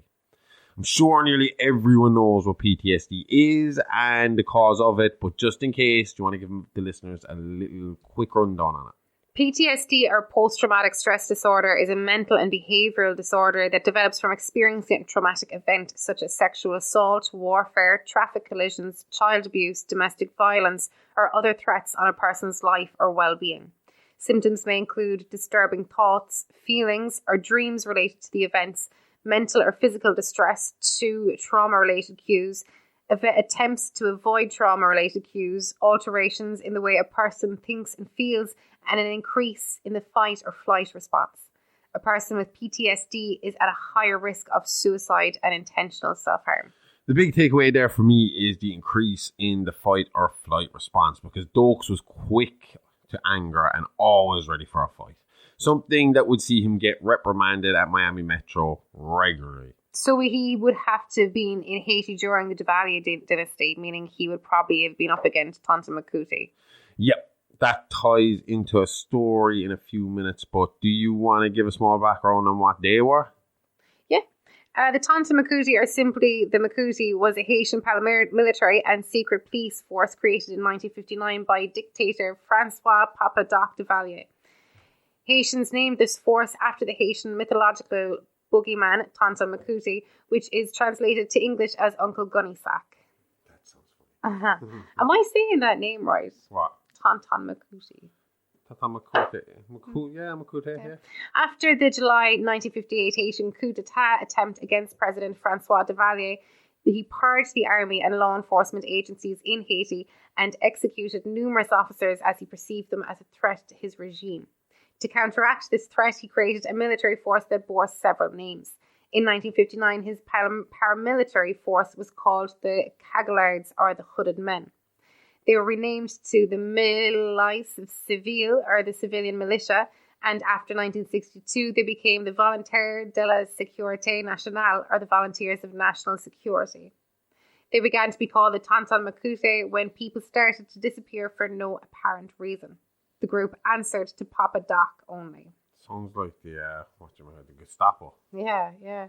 Duvalier authorised the Tantan Makutes to commit systematic violence and human rights abuses to suppress political opposition. They were responsible for unknown numbers of murders and rapes in Haiti. Political opponents often disappeared overnight or were sometimes attacked in broad daylight. Tantan's Makutes stoned and burned people alive. Many times they put the corpses of their victims on display, often hung in trees for everyone to see and take as warnings against opposition. Family members who tried to remove the bodies for proper burial often disappeared. Anyone who challenged the VSN risked assassination. Their unrestrained state terrorism was accompanied by corruption, extortion, and personal aggrandizement among the leadership. The victims of Tantan Makutes could range from women in the poorest of neighbourhoods who had previously supported an opposing politician to businessmen who refused to comply with extortion threats, ostensibly as donations for public works, but which were in fact the source of profit, corrupt officials, and even President Duvalier. The Tantan Makute murdered between 30,000 and 60,000 Haitians. Fucking hell. That's crazy. Lochner Cambron led the Tantan Makute throughout the 1960s and the beginning of the 1970s. His cruelty earned him the nickname the Vampire of the Caribbean. Ooh, he sounds like a guy we could cover on fucking Real Monsters. Absolutely. This particular name was earned by one of his endeavours of extorting blood plasma from locals for sale. Cambron did this through his company, Hemo Caribbean, and that's a catchy name, and shipped 5 tons of plasma per month to US labs. He would also sell cadavers to medical schools after buying them from Haitian hospitals for $3 per corpse. When the hospital, Broken hair made more than that. I know, yeah. When the hospital could not supply this, the local funeral homes would be used. In 1971, Duvalier died, and his widow Simone and son Jean-Claude Baby Doc Duvalier ordered Cambron into exile. Cambron moved to Miami, Florida, US, where he lived until his death in 2006. Oh, Dexter got him. Maybe. When Francois Duvalier came to power in 1957, voodoo was becoming celebrated for its purely Haitian heritage by intellectuals and the griots after having been let go for years by those with education. The Tantan Makute was heavily influenced by voodoo tradition, with denim uniforms resembling clothing like Azaka Meda, the patron of farmers, and the use of the machete in symbolic reference to Ogun, a great general in voodoo tradition. Some of the most important members of the Tantan Makute were voodoo leaders. This religious affiliation gave them a kind of an earthly authority in the eyes of the public. From their methods to their choice of clothes, voodoo was always played an important role in their actions. The Tantan Makute wore straw hats, blue denim shirts, and dark glasses, and were armed with machetes and guns. Both their allusions to the supernatural and their physical presentations were used with the intention of instilling fear and respect. Even their title of Tantan Makute was embedded in Haitian lore of a boogeyman who took children away in his satchel or his makute.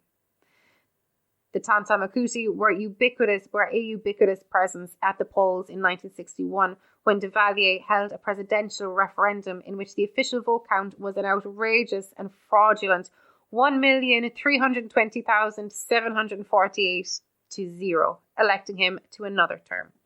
They appeared in force again at the polls in 1964 when Duvalier held a constitutional referendum that declared him president for life.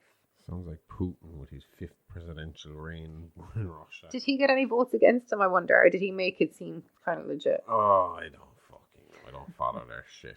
Is Haiti still that bad? I don't think so, because when we did debating with Concern in secondary school, you went, if you won the All-Ireland finals, you got to go with Concern over to Haiti for a few weeks. And we were secondary school children, they're not going to let us all over. But the girls that the year before not going to be taken by the gunny sack, man. Exactly. But no, the girls that went before us had a brilliant time. They loved it. They said that when they came back, like the difference, it is still a very, very poor country. Like the difference coming back then, it kind of made them feel a bit like... Sounds terrifying. So obviously dealing with all that, seeing all that, it hardened Oakes and at times could make him seem a little unhinged. One example of this came around the time he had been stalking Dexter and would end up giving Dexter a slight reprieve from his uninvited and unwanted chaperone shadow. So there is this incident. I don't have a whole pile on it, but apparently around the time he was supposed to be following Dexter, he was out with Detective Batista, who we have spoken about a few times. The poor man who was stabbed in the last episode, whose wife wouldn't take him back after he was a ball boy. Yep. Anyway, they were out and they were in the car, and Dokes demanded that the car get pulled over. He spotted someone on the side of the road. He got out of the car, he started roaring a name, and this man ran away.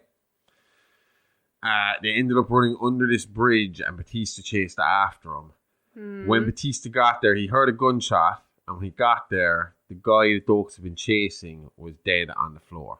Okay.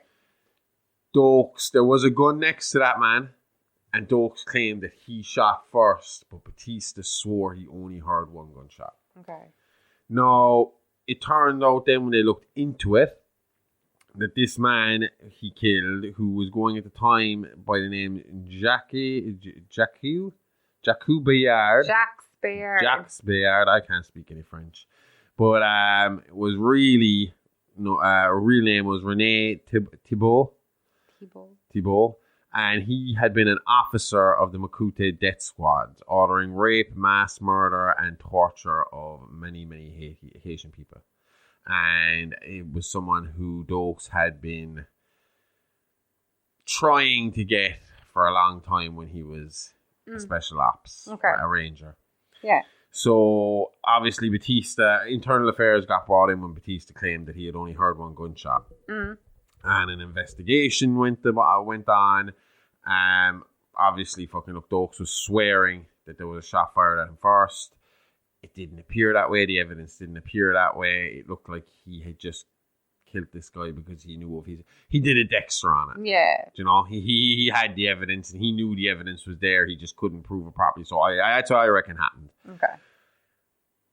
Batista wasn't exactly too happy about it though, because Batista came forward, staked his name, got himself in trouble for being a rat amongst his own peers. And then certain special ops people came in and said that information about Mr. René Thibault was classified, and that Dokes was committed a justified murder in self-defense, and it was to be all dropped and never mentioned again. Batista was bullied a little bit, but to kind of big him up a little bit, Dokes respected that he had stuck to his guns. Yeah. And when people gave Batista shit, he stood up for him.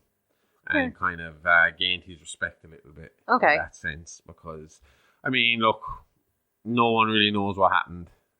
Did he shoot for who shot first? It is a real Han Solo situation. Yeah. But we don't know. But Batista did.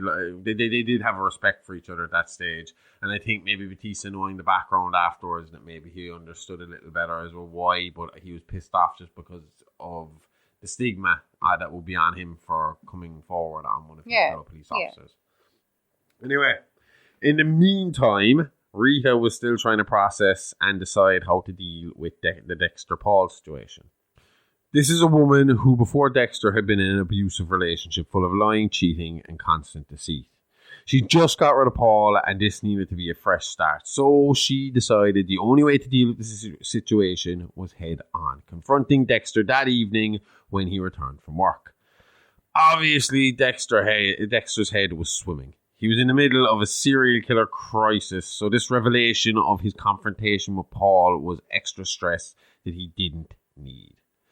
So she came to him. She basically said, this is what Paul had said before his death. He had been making these claims. I ignored him, but I went outside and I found this shoe. How can you explain this? Okay. Dexter confessed. He said it was a moment of absolute madness. That it was just a case of Paul had made another threat at him in the kitchen. He snapped, and before he knew it, he was setting Paul up and putting him into the motel room with the syringe in his arm. Okay. Now, Rita questions why Dexter had a bag of heroin and a syringe. Then she starts to think, well, this is this guy who I've been going out with for so long, but who is constantly going missing at the drop of a hat. constantly has these secret projects and nights out where I don't see him for a couple of days at a time. And when I ask him about stuff, never really gives me a straight answer. Sidesteps. Dexter, in the meantime, is in the middle of a bit of a fucking meltdown over these fucking bodies being found. And kind of half admits in a way that he has an addiction. Okay. And Rita confuses Dexter's killing addiction for a drug addiction. Okay.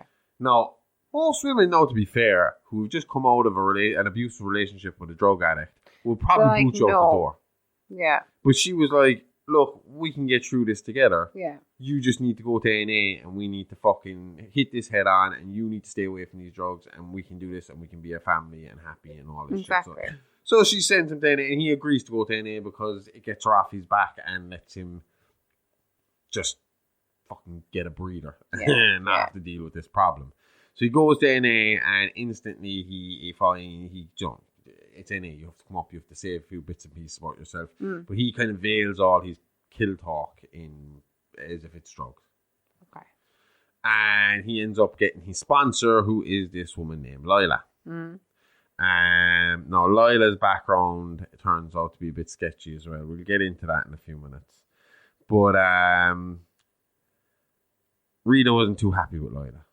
Because Lila was a good-looking girl and was very enthusiastic about being Dexter's sponsor. Okay. So, and she knew that Dexter was going to be spending a lot of time with this lady. Now, another upside to this NA thing is that, and I suppose it did help that Dokes had a lot of the internal affairs bullshit to be dealing with, but he did spot Dexter going into the NA meeting. And when he came out, he approached Dexter and confronted him about it. And he kind of said, look, if this is, I always had a feeling you were hiding something. This is what you were hiding. A lot of cops have went down that road. What we have to deal with is rough. And he had a bit of sympathy for Dexter. And he's eased up on Dexter because of that. He thought he'd come. I mean, this revelation was a bit of a relief for Dokes, to be honest. He always knew something was up with Dexter, and this information was like confirmation that his instincts were still finely tuned. So the investigation began with the full recovery and forensic examination of the Bay Harbor 18. So obviously, with time and the water current, some of these body parts had moved around, plus they're all dismembered. So first thing that had to be done was to erect a mobile air-conditioned field morgue so that they could match the limbs to the right body and try to preserve any evidence or sign of time of death. It didn't take long to establish that the body count was 18, and a quick examination showed many common traits to confirm all the bodies were the work of the same killer. The times of deaths were a bit murky though, due to the air conditioning unit malfunctioning, causing the bodies to turn overnight. And again, we're in super hot Miami heat. So with the time of death out the window, the next step was to identify the bodies. And this is where the task force caught a break. Identification showed that all victims had one thing in common.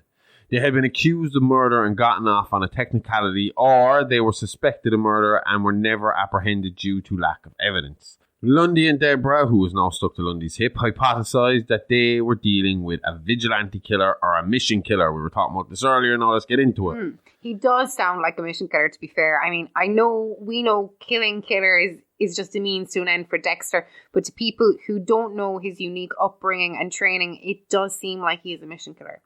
A mission killer believes, like a vigilante, that they are justified in murder because the people they kill are usually criminals, murderers, or just lawbreakers in general. There may be people out there saying, well, what harm? Who's going to miss a criminal? But I have to point out that Gary Ridgway, or the Green River Killer we just spoke of earlier, believed himself to be a mission killer, killing prostitutes because they were breaking the law of the land and the law of God by selling their bodies. Never mind the fact that he slept or raped them all before he killed them. Not that it's a big deal or really relevant to the story at this point, but Lundy and Deborah were hooking up at this stage in the investigation. Okay. So, with the murder charge dropped from Eternal Affairs, Dokes was back at work and back snooping around his favourite blood spatter analyst. See, Dave had kind of dropped the ball in the NA cover, mocking Dokes at the suggestion that Dexter was in recovery. Apparently, according to her, he had never so much as smoked a cigarette. Okay. So, good job, Debs. So, in the meantime, Dexter is actually using Lila in recovery. If you remember last episode, and even at the start of this episode, I mentioned that the hardest part for him killing Brian Moser, his brother, was he was losing someone who completely understood him. Yeah. Who accepted him for who he was and what he was. And Lila, even though she believed it to be drugs, accepted him for what he was, accepted him for what he needed, and he opened up to her. And he told her a lot about his mother and how she died. And they ended up Lila kind of encouraged him to follow down that route and keep, like Brian, to start looking into his background a bit more. Where Brian wanted to reawaken the darkness in him, she was trying to find, what was it that was setting him off, what led him into his addiction. Yeah. So they looked him up and they found that there was 3 men involved. Obviously, we've spoken of one of those men last week. Can't really remember the names. I know one of them was an Estrada. But one of them was dead, one of them was in jail, and the other one was Santos Jimenez. And he was still out and about in Florida. He owned, as far as I know, a bit of a dive bar in Florida. Okay. So she suggests that maybe they go down and they, face him. Talk to him and see what happens. Okay.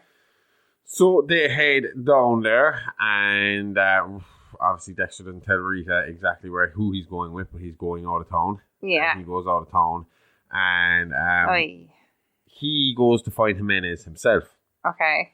And he has a bit of a back and forth with Jimenez, kind of tells him who he is, and he gets him, he beats him pretty badly, and he has him in position to kill him, but holds back. Okay. And instead goes back to Lila and talks to Lila, and Lila says, basically like a sponsor, you did good, you brought yourself to the point where you stopped yourself. And then she starts to tell him a little more about her background. And this is where Lila starts to get a bit suspect. Oh, shit. Because Lila because she didn't know exactly what her addiction was either. Yeah. And it turns out it was methamphetamines was her addiction. And she's an English lady, and while in England, she, while high, got extremely possessive of her boyfriend. Oh, shit. And after a big fight with him, burnt down his apartment with him inside it. And he died. Okay. Now, apparently, the boyfriend was a bit abusive towards her as well. Okay. So Dexter asked her, was he a bad man? She said yes, and he said it was okay then. Okay. And he then cuddled into her in the bed and stayed there with her for the night. Well, that's emotional cheating, isn't it? Oh. Anyway, when he gets back, Rita wants to know more about Lila. She still doesn't know about Florida, them going to Florida together, down to Florida together. Yeah. But she wants to get to know her a bit better, wants to know who her boyfriend is spending all his time with. Yeah. And they have dinner together where it kind of comes out that they did spend the night together with each other in Florida. And Rita boots Dexter out the fucking door in anger. And that's when Dexter sleeps with Lila.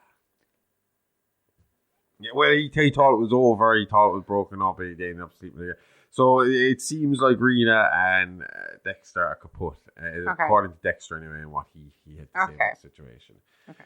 But he still had a connection to the kids, so he went to see Cody in a school play. Mm-hmm. Coincidentally, the same time he went to see Cody at the school play, he got a phone call telling him that Lila's apartment was on fire and she was in hysterics.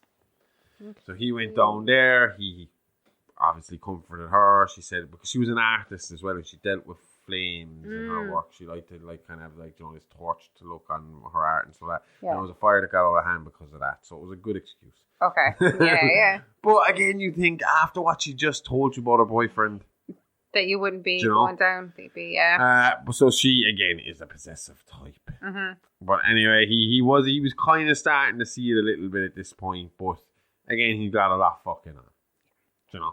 Mm-hmm. Times are busy in the Bay Harbor Butcher's fucking diary. He's trying to cover shit up left, right, and centre. Evidence is popping up. More and more evidence is popping up, and he's got to make it disappear. As this was all going on, Dokes was looking closer into Dexter's life. He discovered the files that linked Harry Morgan to Laura Moser, the confidential informant killed in the Miami Shipyard massacre. Mother of 2, Brian Moser, a.k.a. the Ice Truck killer, and Dexter Moser, later adopted by Detective Harry Morgan. Finally, the connection was made. Now all he had to do was prove that Brian and Dexter shared more than DNA and a fucked up past, but to do that, he'd have to dig a little bit deeper. Only thing is, Dexter's contacts in the filing room tipped him off about Doak snooping, and he was ready to deal with the determined sergeant when he came knocking at his lab full of questions Dexter couldn't answer. So now we have already discussed the fact that Doak is a hot-headed, quick to fucking anger, hot-blooded man. Easy to piss off. Dexter also knew this. He was very well aware of it.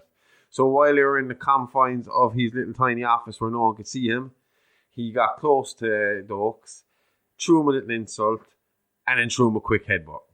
And walked right out of his fucking office before Dokes knew what hit him. Yeah. And then while he was amongst all the other cops in the bull pits, all the other sergeants, all the other higher-ups, Dokes comes charging out of the room after the man he has been stalking, because Dexter had already made complaints about Dokes following him. And Dokes was obviously very verbal, and everybody knew he had a problem with Dexter. So this man comes barging out of Dexter's fucking office, attacks Dexter, and Dexter makes no attempt to defend himself. Okay. So Dokes starts throwing punches, wild punches at Dexter, causing Dokes to be restrained or temporarily arrested until Dexter said he didn't want to press charges, and suspended until further notice. So gun was taken, badge was taken, he was sent the fuck home. This suspension couldn't have come at a better time for Dexter. New evidence had just come up in the case, and the last thing he needed was Dokes breathing down his neck while he tried to figure out a plan to deal with it. You see, Dexter had been using rocks to weigh down the bags that he had been dumping overboard. He had been getting the rocks from the dockyard where he docked his boat. Oh boy. And the very, very intelligent marine biologist that they had on staff had established that the rocks in the bag had come from said docks. Yeah. So they now knew where the killer docked his boat. Dexter needed to get his boat the fuck out of there without them noticing. Yep. So he went down there, and first thing he did was clean the boat fucking spotless. UV light, everything. Yeah. Cleaned it spotless and started making plans to move it.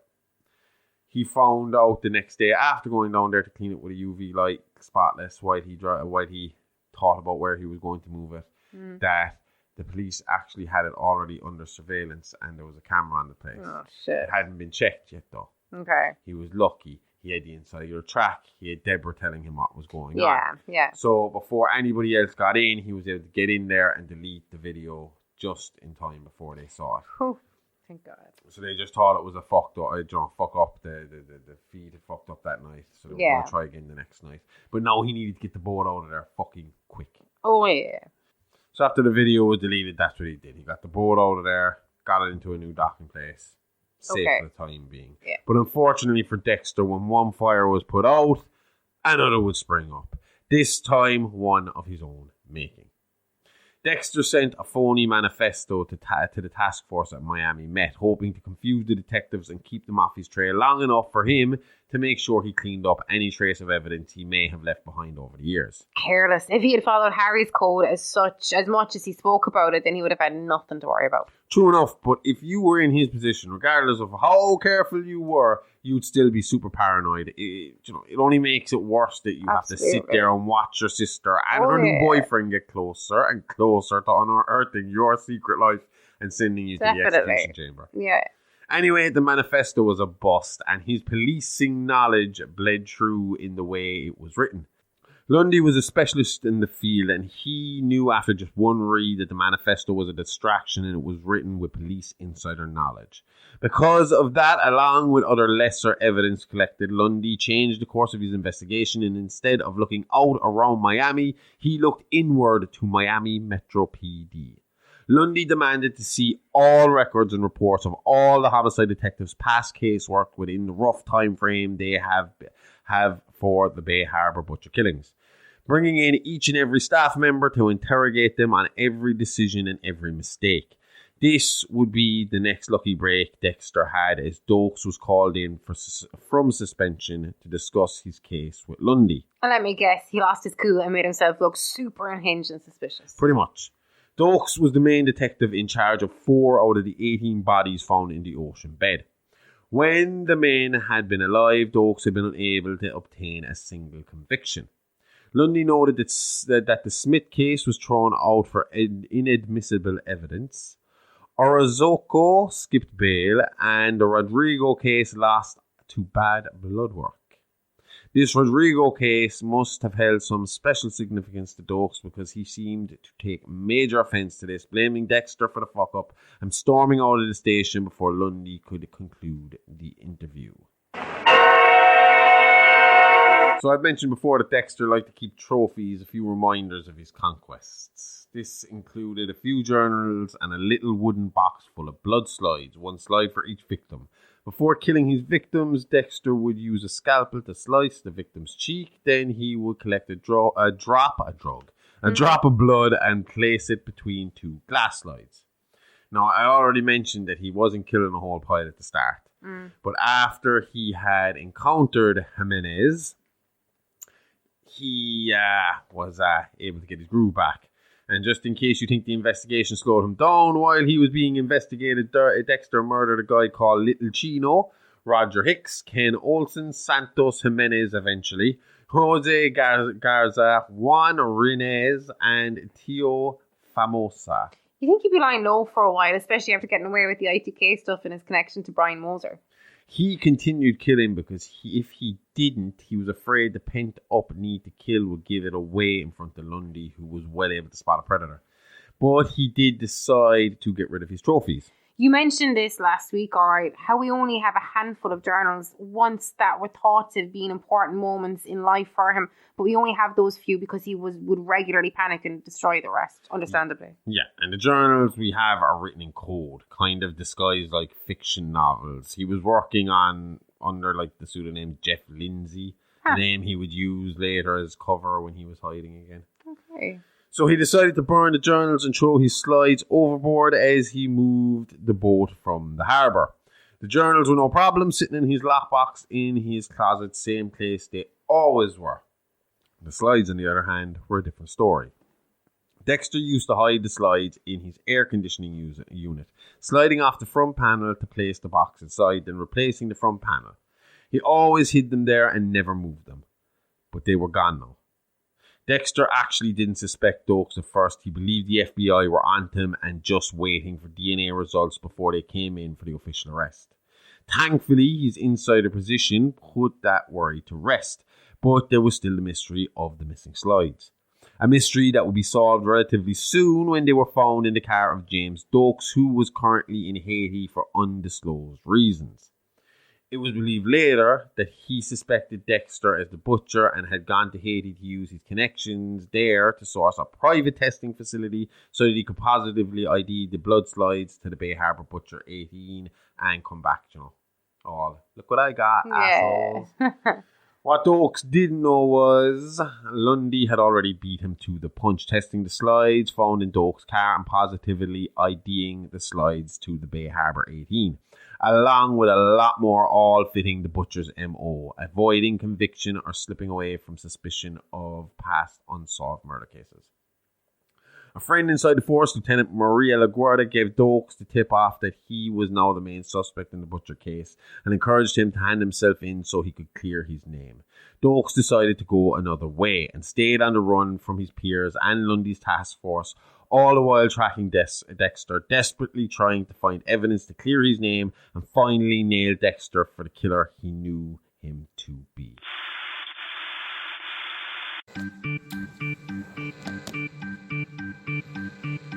Patreon is alive, alive, live, alive, live, alive. Patreon is alive, alive, horror podcast. Patreon is alive, alive, live, alive, live, alive. Patreon is alive, alive, horror podcast. Hey kids, can't get enough of that blood, guts and gore? Then head on over to our Patreon, where for just $5 a month you'll get exclusive access to our true crime show Real Monsters and horrific history tales from Playing with Bones with Aimee Rose, along with early access to our minisodes and ad-free access to everything else. All this and loads more horror-tastic extras from the Horrorverse. So what are you waiting for? Permission? Go nick your parents' card today and subscribe now at patreon.com/It's Alive Alive Pod. Remember, that's It's Alive Alive Podcast, a really, really fake true crime horror podcast. It's Alive Alive, all the guts and gore with none of the guilt. So we already mentioned that Dexter made the mistake of sleeping with Lila after a little argument with Rita over Lila. And just like most men that sleep with women that was not their partner, Dexter had instant regret, and what's worse, he discovered pretty quickly that Lila was an absolute nutcase. We've already covered it. Lila was obsessive, and it was getting worse. She was trying to get too close to him, and it's Dexter. The reason I said that last week, we talked about why he was with Rita. Yeah. He was with Rita because she was a beaten woman. Mm-hmm. She liked distance. She liked she was timid. She kept herself there wasn't a lot of physicality between the physical touch. She has a guard up. Yeah. Yeah, and that was fine with him because he had his guard up and it was okay for them to have their guard up. Do you know what I mean? Obviously, he started to connect the fact that there was this boyfriend's arson death, and then the fire that happens when he goes to spend time with Cody, showing that there was obvious fucking jealousy there. Oh, yeah. So he's just like, he wants to get back to her. He knows that's a safe place for him. He knows he has some sort of feeling towards that family. Okay. As much feeling as he can have, and he wants to get back there, and he realizes he's fucked up. So he breaks it off with Lila, who does not take it well. Well, yeah.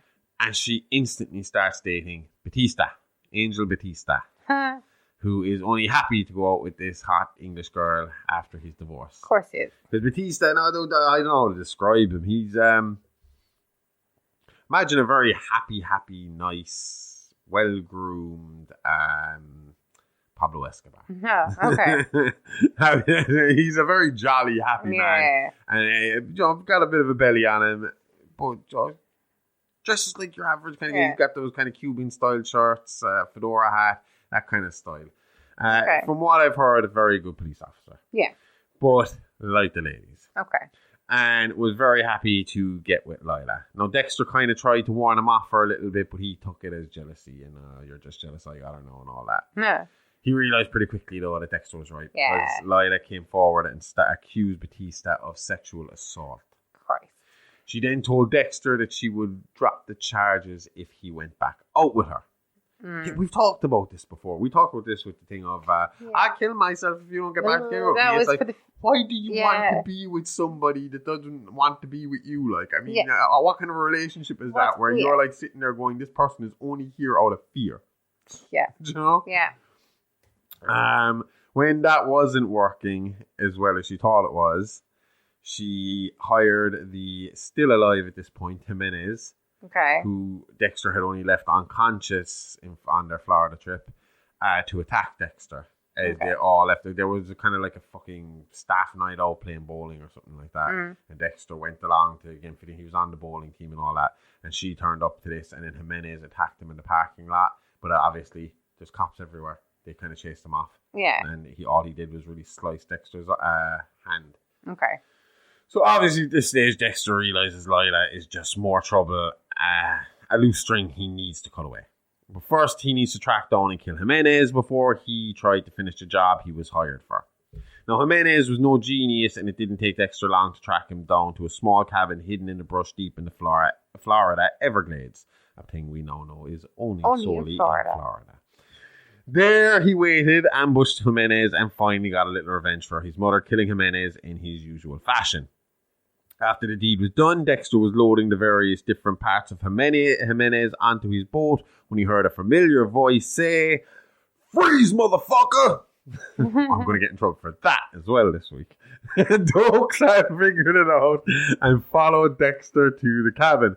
Now, at gunpoint, Dexter was forced to confess to being the Bay Harbor Butcher. At some point, there was a scuffle, and although Dexter was skinned by a bullet, he was still able to get the better of Dokes, locking him into a sleeper hold and dropping the sergeant where he stood.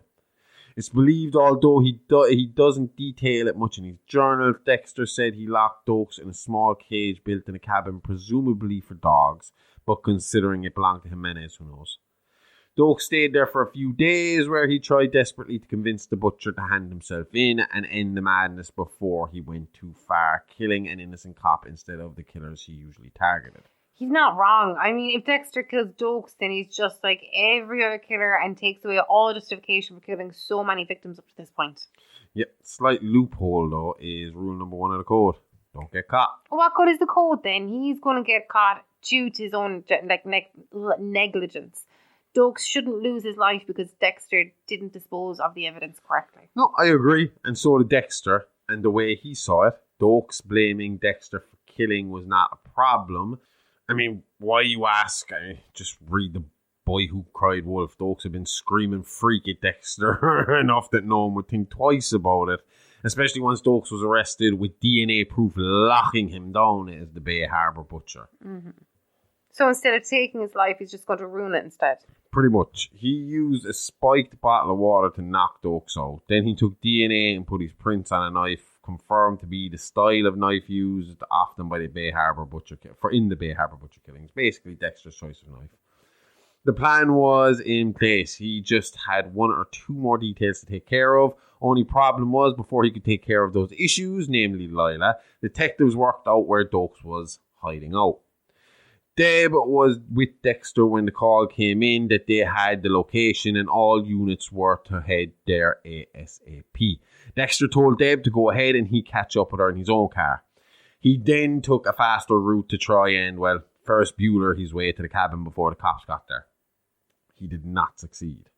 But due to a gas leak in the cabin, there was an explosion just as the police arrived. 1 body was found inside. It was later confirmed to be Dokes through his dental records. Dexter must have been relieved. I assume the Bay Harbour Butcher case was closed with Dokes' death and Dexter was off the hook. Yep. Dokes took the title of the Butcher and Dexter changed dumping ground, finding a stretch of ocean with a strong current to pull the dismembered limbs further out to sea, making their discovery next to impossible. Nearly everything was back to normal. Nearly everything. Well, look at the cabin scenario. Dokes was locked in a cage. Dexter wasn't there and hadn't used the gas in the cabin at any point while he was there. Plus, even with the gas on, it would require a spark to ignite. So, was it an accident or did something else light the match to cover up for Dexter's dark passenger? Lila had stolen Dexter's GPS from his car and checked the history. Seeing he had visited this cabin repeatedly, she decided to go and see what he was hiding way out in the Everglades, which again we now know is only in Florida. Mm-hmm. It's believed she found Dokes and instead of reporting Dexter's crime, felt more connected to the killer than ever, deciding to do what she does best with all of life's inconveniences. She set it on fire. Yeah. It's believed Dexter made an attempt on her life in Miami directly after the close of the Bay Harbour Butcher case, after Lila had kidnapped Rita's children, Astor and Cody. Once Dexter came to their aid, she locked him in her apartment, setting it alight just as she had done to her ex-boyfriend Dokes and this apartment once before. Thankfully, Dexter was able to get out of there, the kids unharmed, with the aid of Deborah Morgan. This event helped Rita and Dexter in their reconciliation, though she did make him go through months of couple counselling before she'd fully let him off the hook for the Lila thing. What happened to her then, Lila? Lila was last seen in Paris, France in 2007, not long after her Miami arson attacks. She went completely off the radar after that. Now, it was later revealed that Lila had many identities and aliases, so it's possible she's living somewhere under an assumed name to this day. But rumour has it that Dexter Morgan took a trip one weekend around the time she was last seen, and although never confirmed, it is suspected that the Bay Harbour Butcher may have gotten just one international kill. Unless Lila eventually comes forward now that Dexter's dead and gone, we'll probably never know. Another mystery in the horrorverse. Sergeant James Dokes was officially named as the Bay Harbour Butcher by the FBI and Miami Metro PD, and the case was closed after his death. His name would remain tarnished with this title until 2021, when the truth about Dexter Morgan would finally come to light. We're just about halfway through our Dexter Morgan series, and in a unique twist on a serial killer story, we haven't spoken much about Dexter's own crimes outside of some of his big name kills. Instead, we focused on the prolific killers and the lives they led that found them strapped to Dexter's kill room table. Yeah, so this week we're going to run through some of Dexter's lesser known suspected victims. Remember, Dexter's only got like 60 to 70 confirmed kills, and only the Bay Harbor 18 are really spoken about. Yeah, only 60 to 70 confirmed kills. Low numbers, really, when you look at it. It is if you're on Columbia, anyway. Yeah. Fuck me, those bastards are up in the 300s. Hardcore. 300 Club, Columbia. Yeah, but this guy, he is suspected of 144. So let's have a look at some of the more likely but lesser known and unproven kills of Dexter Morgan. So obviously, we have the Bay Harbor 18. If you're listening to this, then I have to assume you listened to last week's episode, so the story of the Bay Harbor 18 should be fresh in your mind. But just in case, Amy, do you want to give them a quick refresh? The Bay Harbor 18 were 18 dismembered bodies found deep in the watery grave of the Bay Harbor in Miami. Each victim had one thing in common, and that was that they all had been suspected of or charged with and got off a murder charge or charges. The Miami Metro Police Homicide Department, with assistance from the FBI, began a manhunt for the Bay Harbor butcher. Only one cop suspected Dexter Morgan as the butcher, and his name was James Dokes. But unfortunately for him, Dexter bested him with his predatory nature and a bit of luck. Luck being a crazy stalker ex-girlfriend with a fire fetish. Yeah, and anyway, the case was closed, and James Dokes' legacy would be that of the Bay Harbor butcher, and he would be held responsible for the deaths of Anthony Rodrigo, Barry Cooper, Carlos Gutierrez, Chad Carpenter, Dylan Maddock, George Haas, Herbert Washington, Jacob Wilson, Jeff Linder, Jerry Voltek, Joseph Capita, Kevin Mott, Marcus White, Olman Estevez, Oscar Sosa, Renzo Sandoval, Rick Jensen, and Robert Thatcher. But before you cry for them, it has now been conclusively proven that all these people were guilty of their accused crimes post-mortem. So each and every one of those names were cold-blooded killers himself. Like we said before, Dexter didn't really need the same warrants police needed to get information, to get evidence. Meaning these people were able to hide and bury evidence on the police that they couldn't get their hands on. And as long as they kept their names clean and kept their lives, social lives, public lives clean, there was no need to look into them. Yeah. But if Dexter got a sniff, Dexter wasn't going to wait for a warrant, because what he was going to do to was illegal anyway. Yeah. So he would break in, find the evidence, and so on and so forth. But when their bodies showed up on fucking slabs, suddenly they're a part of an investigation, their lives are being probed by the police, and it was easier to prove that all these people had actually committed the crimes that they were basically accused of and judged by Dexter of being guilty. Yeah. 144 potential victims is a lot to get through, and not all of them have deep, interesting stories. At least not ones of public knowledge. Okay. Sure, if you're a serial killer, you got some sort of a fucking story to tell us, but, you know, not everybody talks. That's how BTK got away with it for so long. That's how Joseph D'Angelo, I mean, BTK loves the attention now, but D'Angelo still won't fucking talk. So, I mean, they got away with it by keeping their mouth shut and being normal. So, I mean, you know, and that's the reason why, like, you don't see a shitload of Golden State Killer fucking documentaries and books and stuff like that. Because there's not enough material. There is material on the Golden State Killer and the investigation, but the life and how he was doing it, nobody has anything on Joseph D'Angelo, because the fucker won't talk. I think his daughter's starting to open up a little bit, but I don't think she's going to talk much shit about him, because he was a good dad to her, which is, you know. Does it really? Well, it was the same in Raider. Oh, no, it doesn't. Then Raider's daughter went the complete opposite direction, because she was like, he was a good dad to me, but clearly he's a fucking monster, you know. Yeah. So anyway, 144 potential victims is a lot to go through. They're still working their way through, obviously, because as we've said, Dokes was known to be the killer of the Bay Harbor 18. The other victims weren't known because Dexter was burying them deeper out to sea, where there was a current taking them even deeper and further and further out to sea. Yeah. And, you know, at this point, people just didn't fucking know about it, you know? So 144, they're still working their way through that case because he only kind of came to light. It only came to light that Dexter was who he was, or that he was even still alive in 2001. Okay. So what we're going to do instead is we have 3 categories to work with today. Category number 1 is a story about a man Dexter attempted to take on as an apprentice. The second is about a genuine case of justice handed out by Dexter, and everything everyone gets in this story is 100% deserved. That and even more so, to be honest with you. And the third category is Dexter's outtakes. Fuck-ups, mistakes, innocent victims he mistakenly took for killers. So what order do you want to go in? Let's go from bad to good. Mistakes, apprentice, and justified kills. Fair enough. Sounds good. Mm-hmm. Harry's code was good and Dexter was well trained. I mean, say what you want about Harry's methods, but he took the equivalent of a lion and domesticated it. Yeah. But no plan is foolproof, and a sociopath or not, he was still human. And by being human, that left him open to human error. Mm-hmm. Not even Dexter is perfect, even if he is one of the more talented and intelligent predators to ever stalk the earth. When we talk about Dexter's mistakes, one in particular stands out, and that is of the murder of a man named Jonathan Farrow.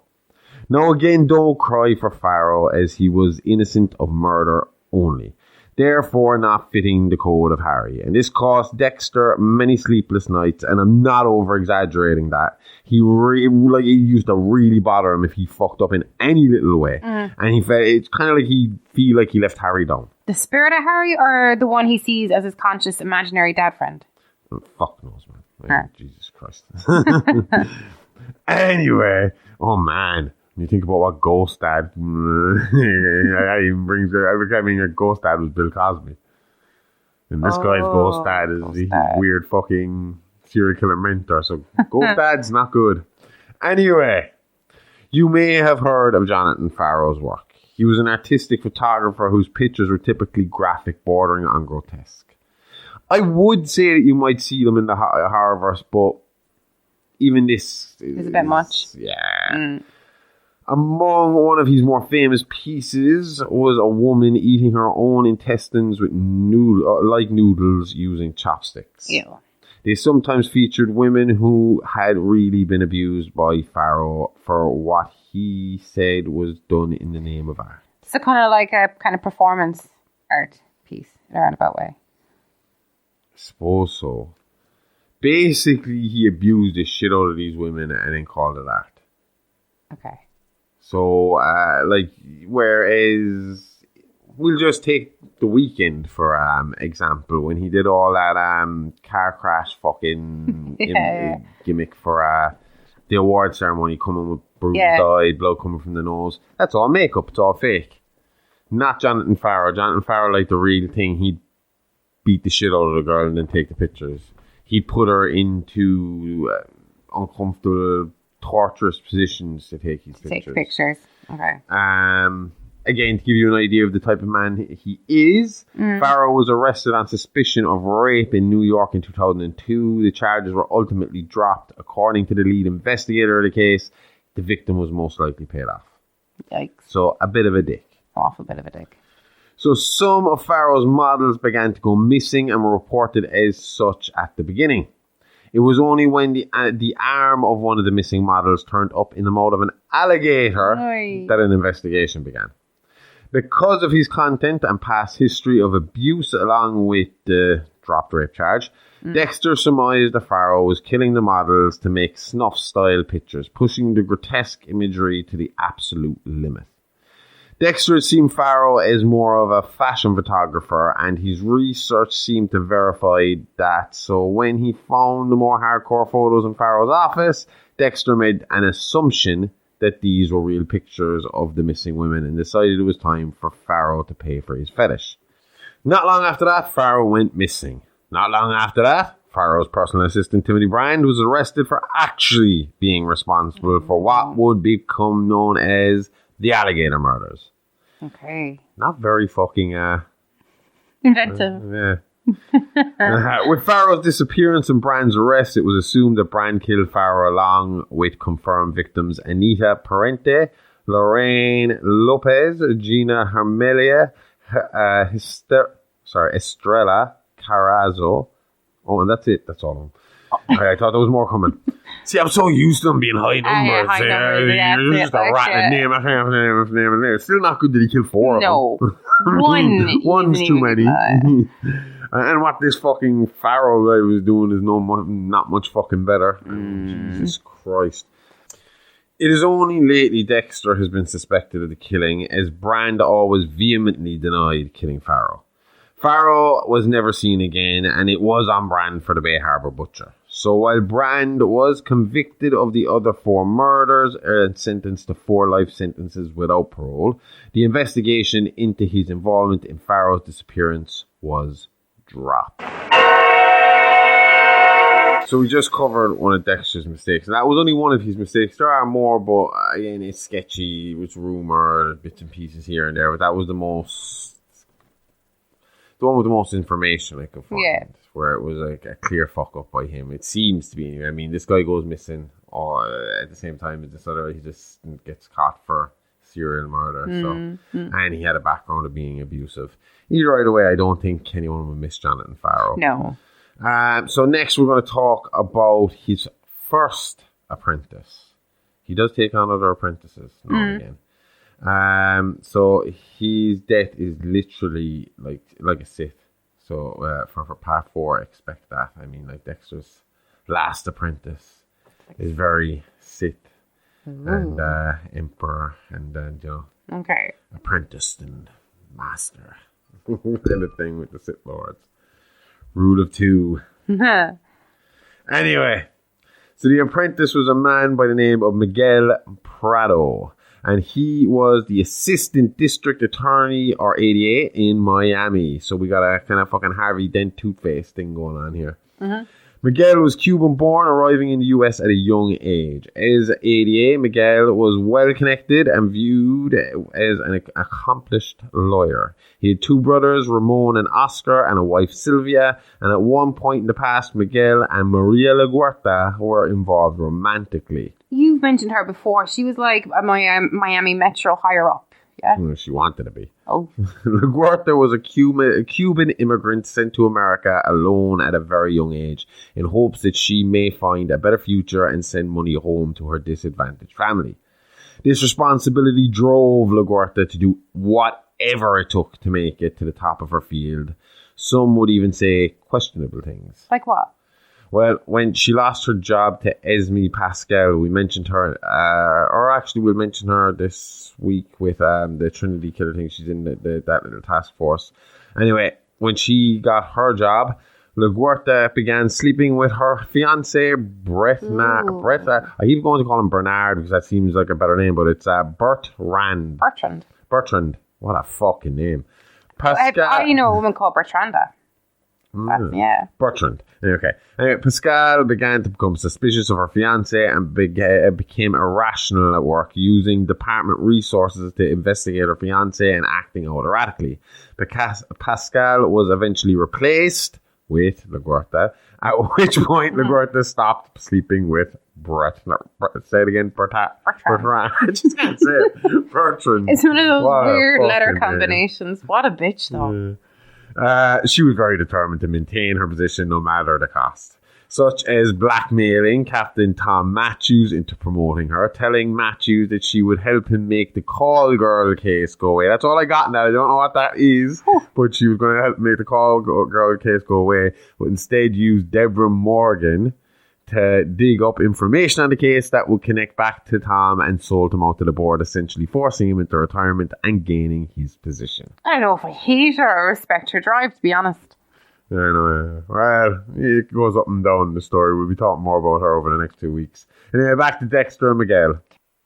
Miguel, a campaigner for justice, was notorious for his harsh enforcement of the law, which made him powerful, influential, and popular with the local police and citizens of Miami. He despised defense attorneys, whom he blamed when cold-blooded killers were set free. However, he was not above bending the law himself or using shady techniques to win cases. At least once, Miguel even let a wrongly convicted man remain in prison rather than admit that he had made a mistake in court. After meeting Dexter, Miguel worked on breaking through his walls. Eventually, Dexter began to trust Miguel and even viewed him as his best friend. Ultimately, Dexter was betrayed by Miguel's ruthless ambition and realized that Miguel was using him. I read a lot about Dexter now, right? And obviously, we're halfway through the series, but my research has brought me 3/4 of the way through the story so far. Okay. And he seems like a guy that, do you know how they say sociopaths kind of are very, obviously, they're solo. They don't care about him. He seems like he's constantly trying to find somebody like him. Okay. That his problem is that it's not that he doesn't have emotion. He doesn't have the same emotion. And he can't seem to find his soulmate, his other half, you know, the yin to his yang. Yeah. And I end up feeling bad for him because you see this with Brian. I mean, his brother, he thought, fuck, I finally found someone who understands me. He thought it with Harry. You know, he thought Harry understands me, even though Harry doesn't understand me in the level of what he's doing. He's teaching me, so he must understand me to some degree. And he lost Harry. We'll be talking next week about the Trinity Killer. And that's an interesting thing about the Trinity Killer case is that Dexter had time to kill the Trinity Killer very early on, but chose to keep him around because he admired him and wanted to see how he's got for and felt like he might be a kindred spirit as well. Yeah. So he had this thing, and there's spoiler alert, things with him and Rita take a bit of a turn at some point, and Dexter does have other women in his life as time goes by, and two of those women, one we're going to talk about soon, it wasn't really a sexual thing, but the other one will be someone I would say he probably did find that kindred spirit in, but he kept searching, he kept looking, he was always looking for someone like him. He wasn't trying to hide, he was trying to hide what he was doing, but when he saw it in somebody, I mean, we spoke about that kid, can't remember his name right now, remember the kid I talked about in the first episode, I believe it was, who Dexter had targeted and was going to kill before he realised that the child, the teen had been abused throughout his life. Oh, I remember. And Dexter told him to make sure he only killed the bad guys. And then he killed another kid and ended up in jail and killed himself on Dexter's advice of only killing the bad guy. Yeah. So, I mean, I think it was again there Dexter saw himself in this guy. Okay. And we will see in Dexter's downfall, when we get to it in part 4, that again, it was Dexter's need for a connection, Dexter's need for someone like him. Yeah. Someone to share this experience of life that he has that other people doesn't have, this view of life that people don't have, with somebody else. And I think it's time and time again, it's hurt him. He's gotten out of it all the way up until the last one, but it has hurt him. But he's a different kind of killer in that regard, that he does not seem to want to be alone. He acts like it's him putting on a mask and following the code, but the code would specifically prohibit having fucking partners, accomplices, or apprentices. So, I mean, that feeling, that urge is in him, do you know? Yeah. So Miguel knew that Dexter was a killer, obviously, and sitting idly by was not his strong suit. He kept pushing Dexter to let him take part in pursuing killers. Dexter finally allowed Miguel to take the life of Billy Fleeter. This created an uncontrollable monster in Miguel that Dexter did not anticipate.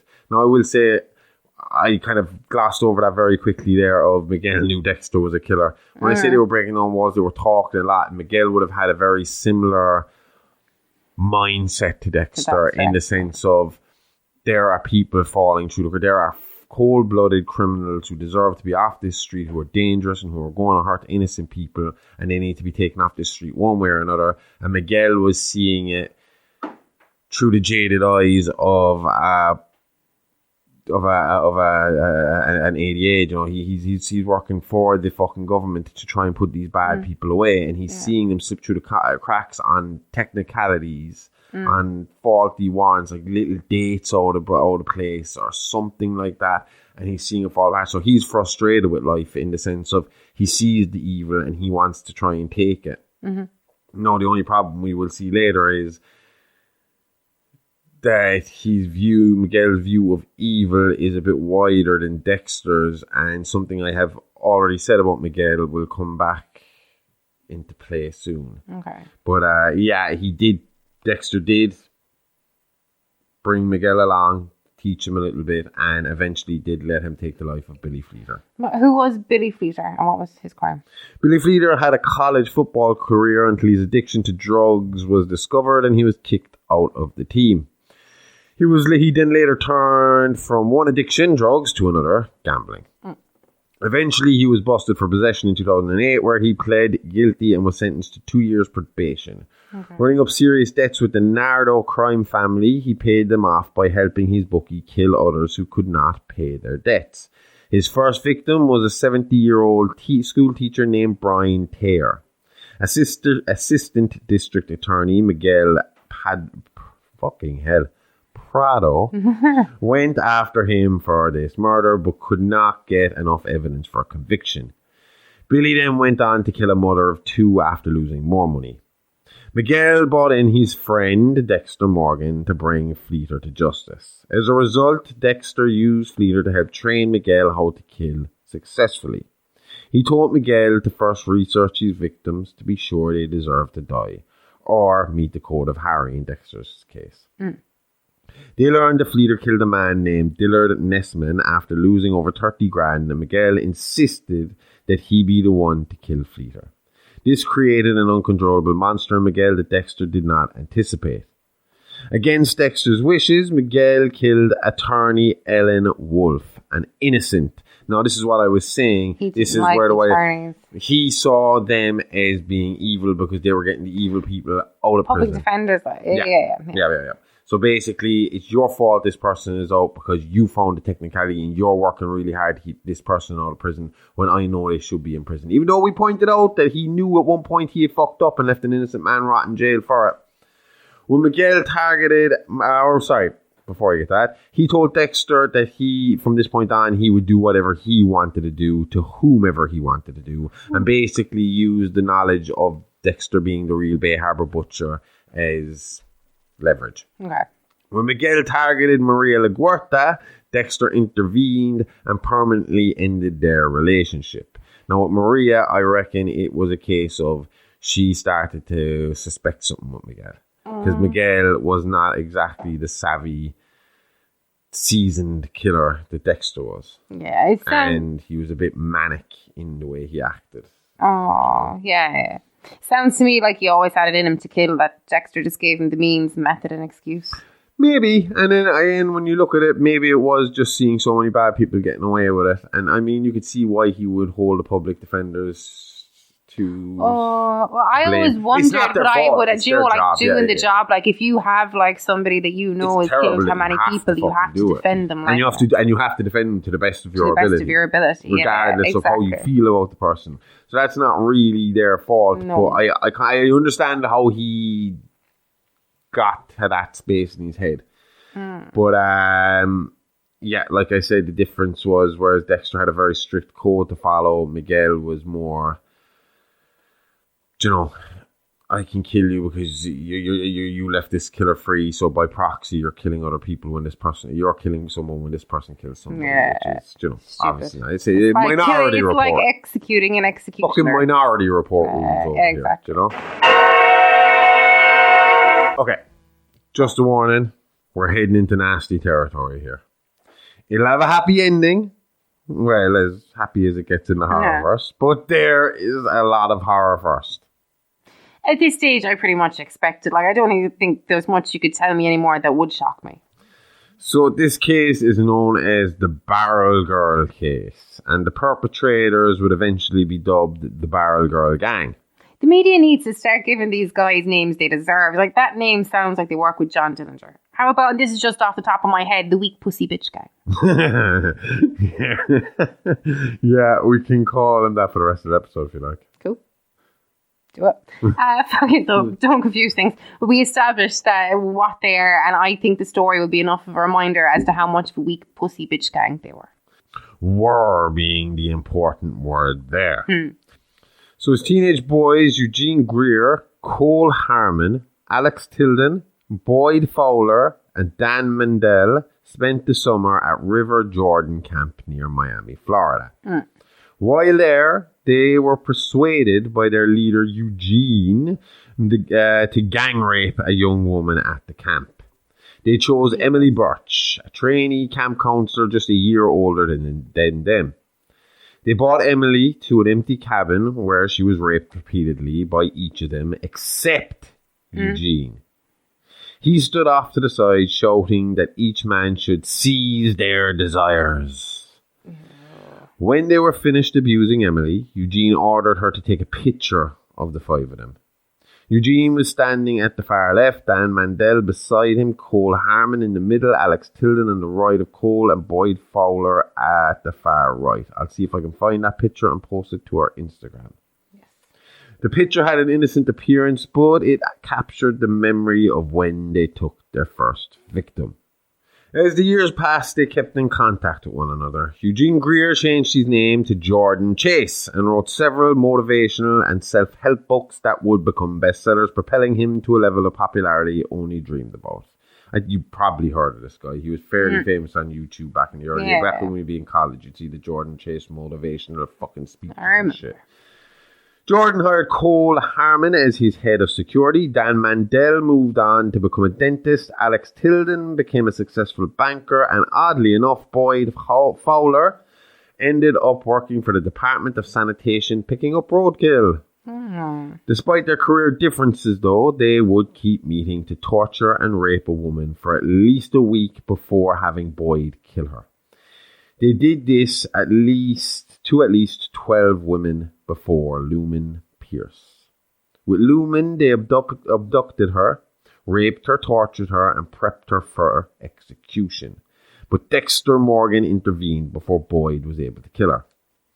Boyd was the first to get his comeuppance. Dexter first met Boyd when he was called in to clean up roadkill, at which time Dexter noted how unusually observant Fowler was regarding dead bodies. There was a huge fucking alligator on the road, apparently. He appears to derive morbid pleasure from his work with dead animals and takes great pride in his work. Due to car issues, Dexter had to take a ride with Boyd in his roadkill collection truck. Something must have been said on this drive because Dexter decided to look into Boyd a little further. According to Lumen Pierce, after Dexter had killed Boyd, he heard her in the basement and took her home with him. He nursed her back to health and then proceeded to help her get revenge on the rapist murderers who had tortured her and so many before her. What exactly was the gang's MO and how did they operate?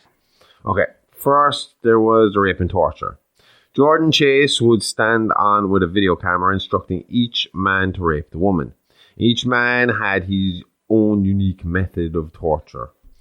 Cole Harmon would use whips to beat scars into their backs and sides. He kept them free of a blindfold so they could see him. He often looked back at Jordan for direction and approval. So obviously, if you're asking how we know all this, there is videotape evidence. Yeah. Dan Mandel would shove 3 fingers into his victim's mouth instead of using a dirty rag and holding them down himself.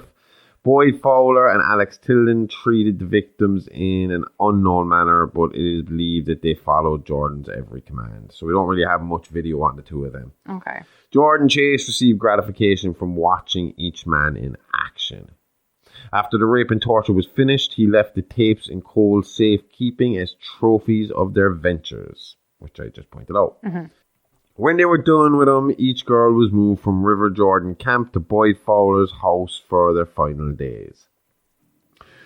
They were usually locked in the attic, tied to a support beam on a dirty mattress. After a few days, Boyd would bring them to the basement, render the girl unconscious, cut off a lock of her hair as his trophy, and put her into a metal barrel filled with formaldehyde. He then attached electric cables to the barrel and electrocuted her. From here, Boyd would go on to dump each of the barrels in a secluded swamp location in the guise of his roadkill clean-up truck and a tire. As we said already, Boyd was killed in traditional Dexter fashion. Dan Mandel was killed by Dexter by snapping his neck. He made the scene look like it had been a murder by a jealous gay lover of Mandel's. Okay. Cole Harmon, Jordan's head of security, was killed in a hotel room in traditional Dexter style. This was witnessed by Lumen as both training and a form of closure. Alex Tilden was Lumen's first kill. Under the heavy supervision of Dexter, and in typical Dexter style, she followed his ritual and stabbed the man in the heart in a plastic-covered room. Jordan chased himself. He was viciously stabbed to death by Lumen last. Seeing his accomplices disappear one by one led Jordan to go on the attack. In an attempt to kill Dexter and Lumen before they got to him, he fell into a Dexter trap. After a brief exchange, Lumen stabbed Jordan repeatedly in the chest. She would go on to tell these stories later in her book, The Barrel Girls, after she was found innocent of the killings due to temporary trauma-related insanity and her cooperation after Dexter's crimes came to light in 2021. So she didn't get a taste for it like Dexter? No, and it drove Dexter crazy. He, again, saw a kindred spirit. He saw someone he could do this with, and he couldn't understand how she could find closure after the Barrel Girl gang were dead and gone, but he was still afflicted with the need to kill. Okay. A feeling, unfortunately, he would never shake. But we'll get into more of that in our next episode when we look at Dexter, the Trinity Killer, and the beginning of the end of his reign in Miami as the Bay Harbor Butcher. Until then, you know what to do. Follow us on socials at Alive Alive Pod and check out our Patreon at It's Alive Alive Pod for great shows like our Mini Monsters companion show, Real Monsters, and Amy's Great Horrific History podcast, Playing with Bones, along with classic episodes of Behind the Mask and classic Real Monsters. And with that, you also get early access to the whole week's Mini Monsters every Monday. All that, and you get ad-free access to our main show and the weekend update, all for just $5 a month. That's on Patreon at It's Alive Alive Pod. And now for the first 7 days, you get a free trial, so you can go check us out and listen to all our old fucking shit. If you can fit it in a week, you get it for fucking free, man. If not, you got to give us a $5. And yeah, this week was a little shorter of an episode, but I got my mind right. Everything's set. The script is almost ready. So within a few days, you will be listening to us tell you all about Dexter and the Trinity Killer and part 3 of Dexter Moser. Oh, I just call him Dexter Moser, his real name. Oh, yeah. Dexter Morgan. The Bay Harbor Butcher part 3. So we'll be back next Wednesday with more tales from the Horrorverse. It's Alive Alive podcast. All the guts and gore with none of the guilt. See you all next time. Same Alive Alive time. Same Horrorverse channel. Okay, love you. Bye-bye.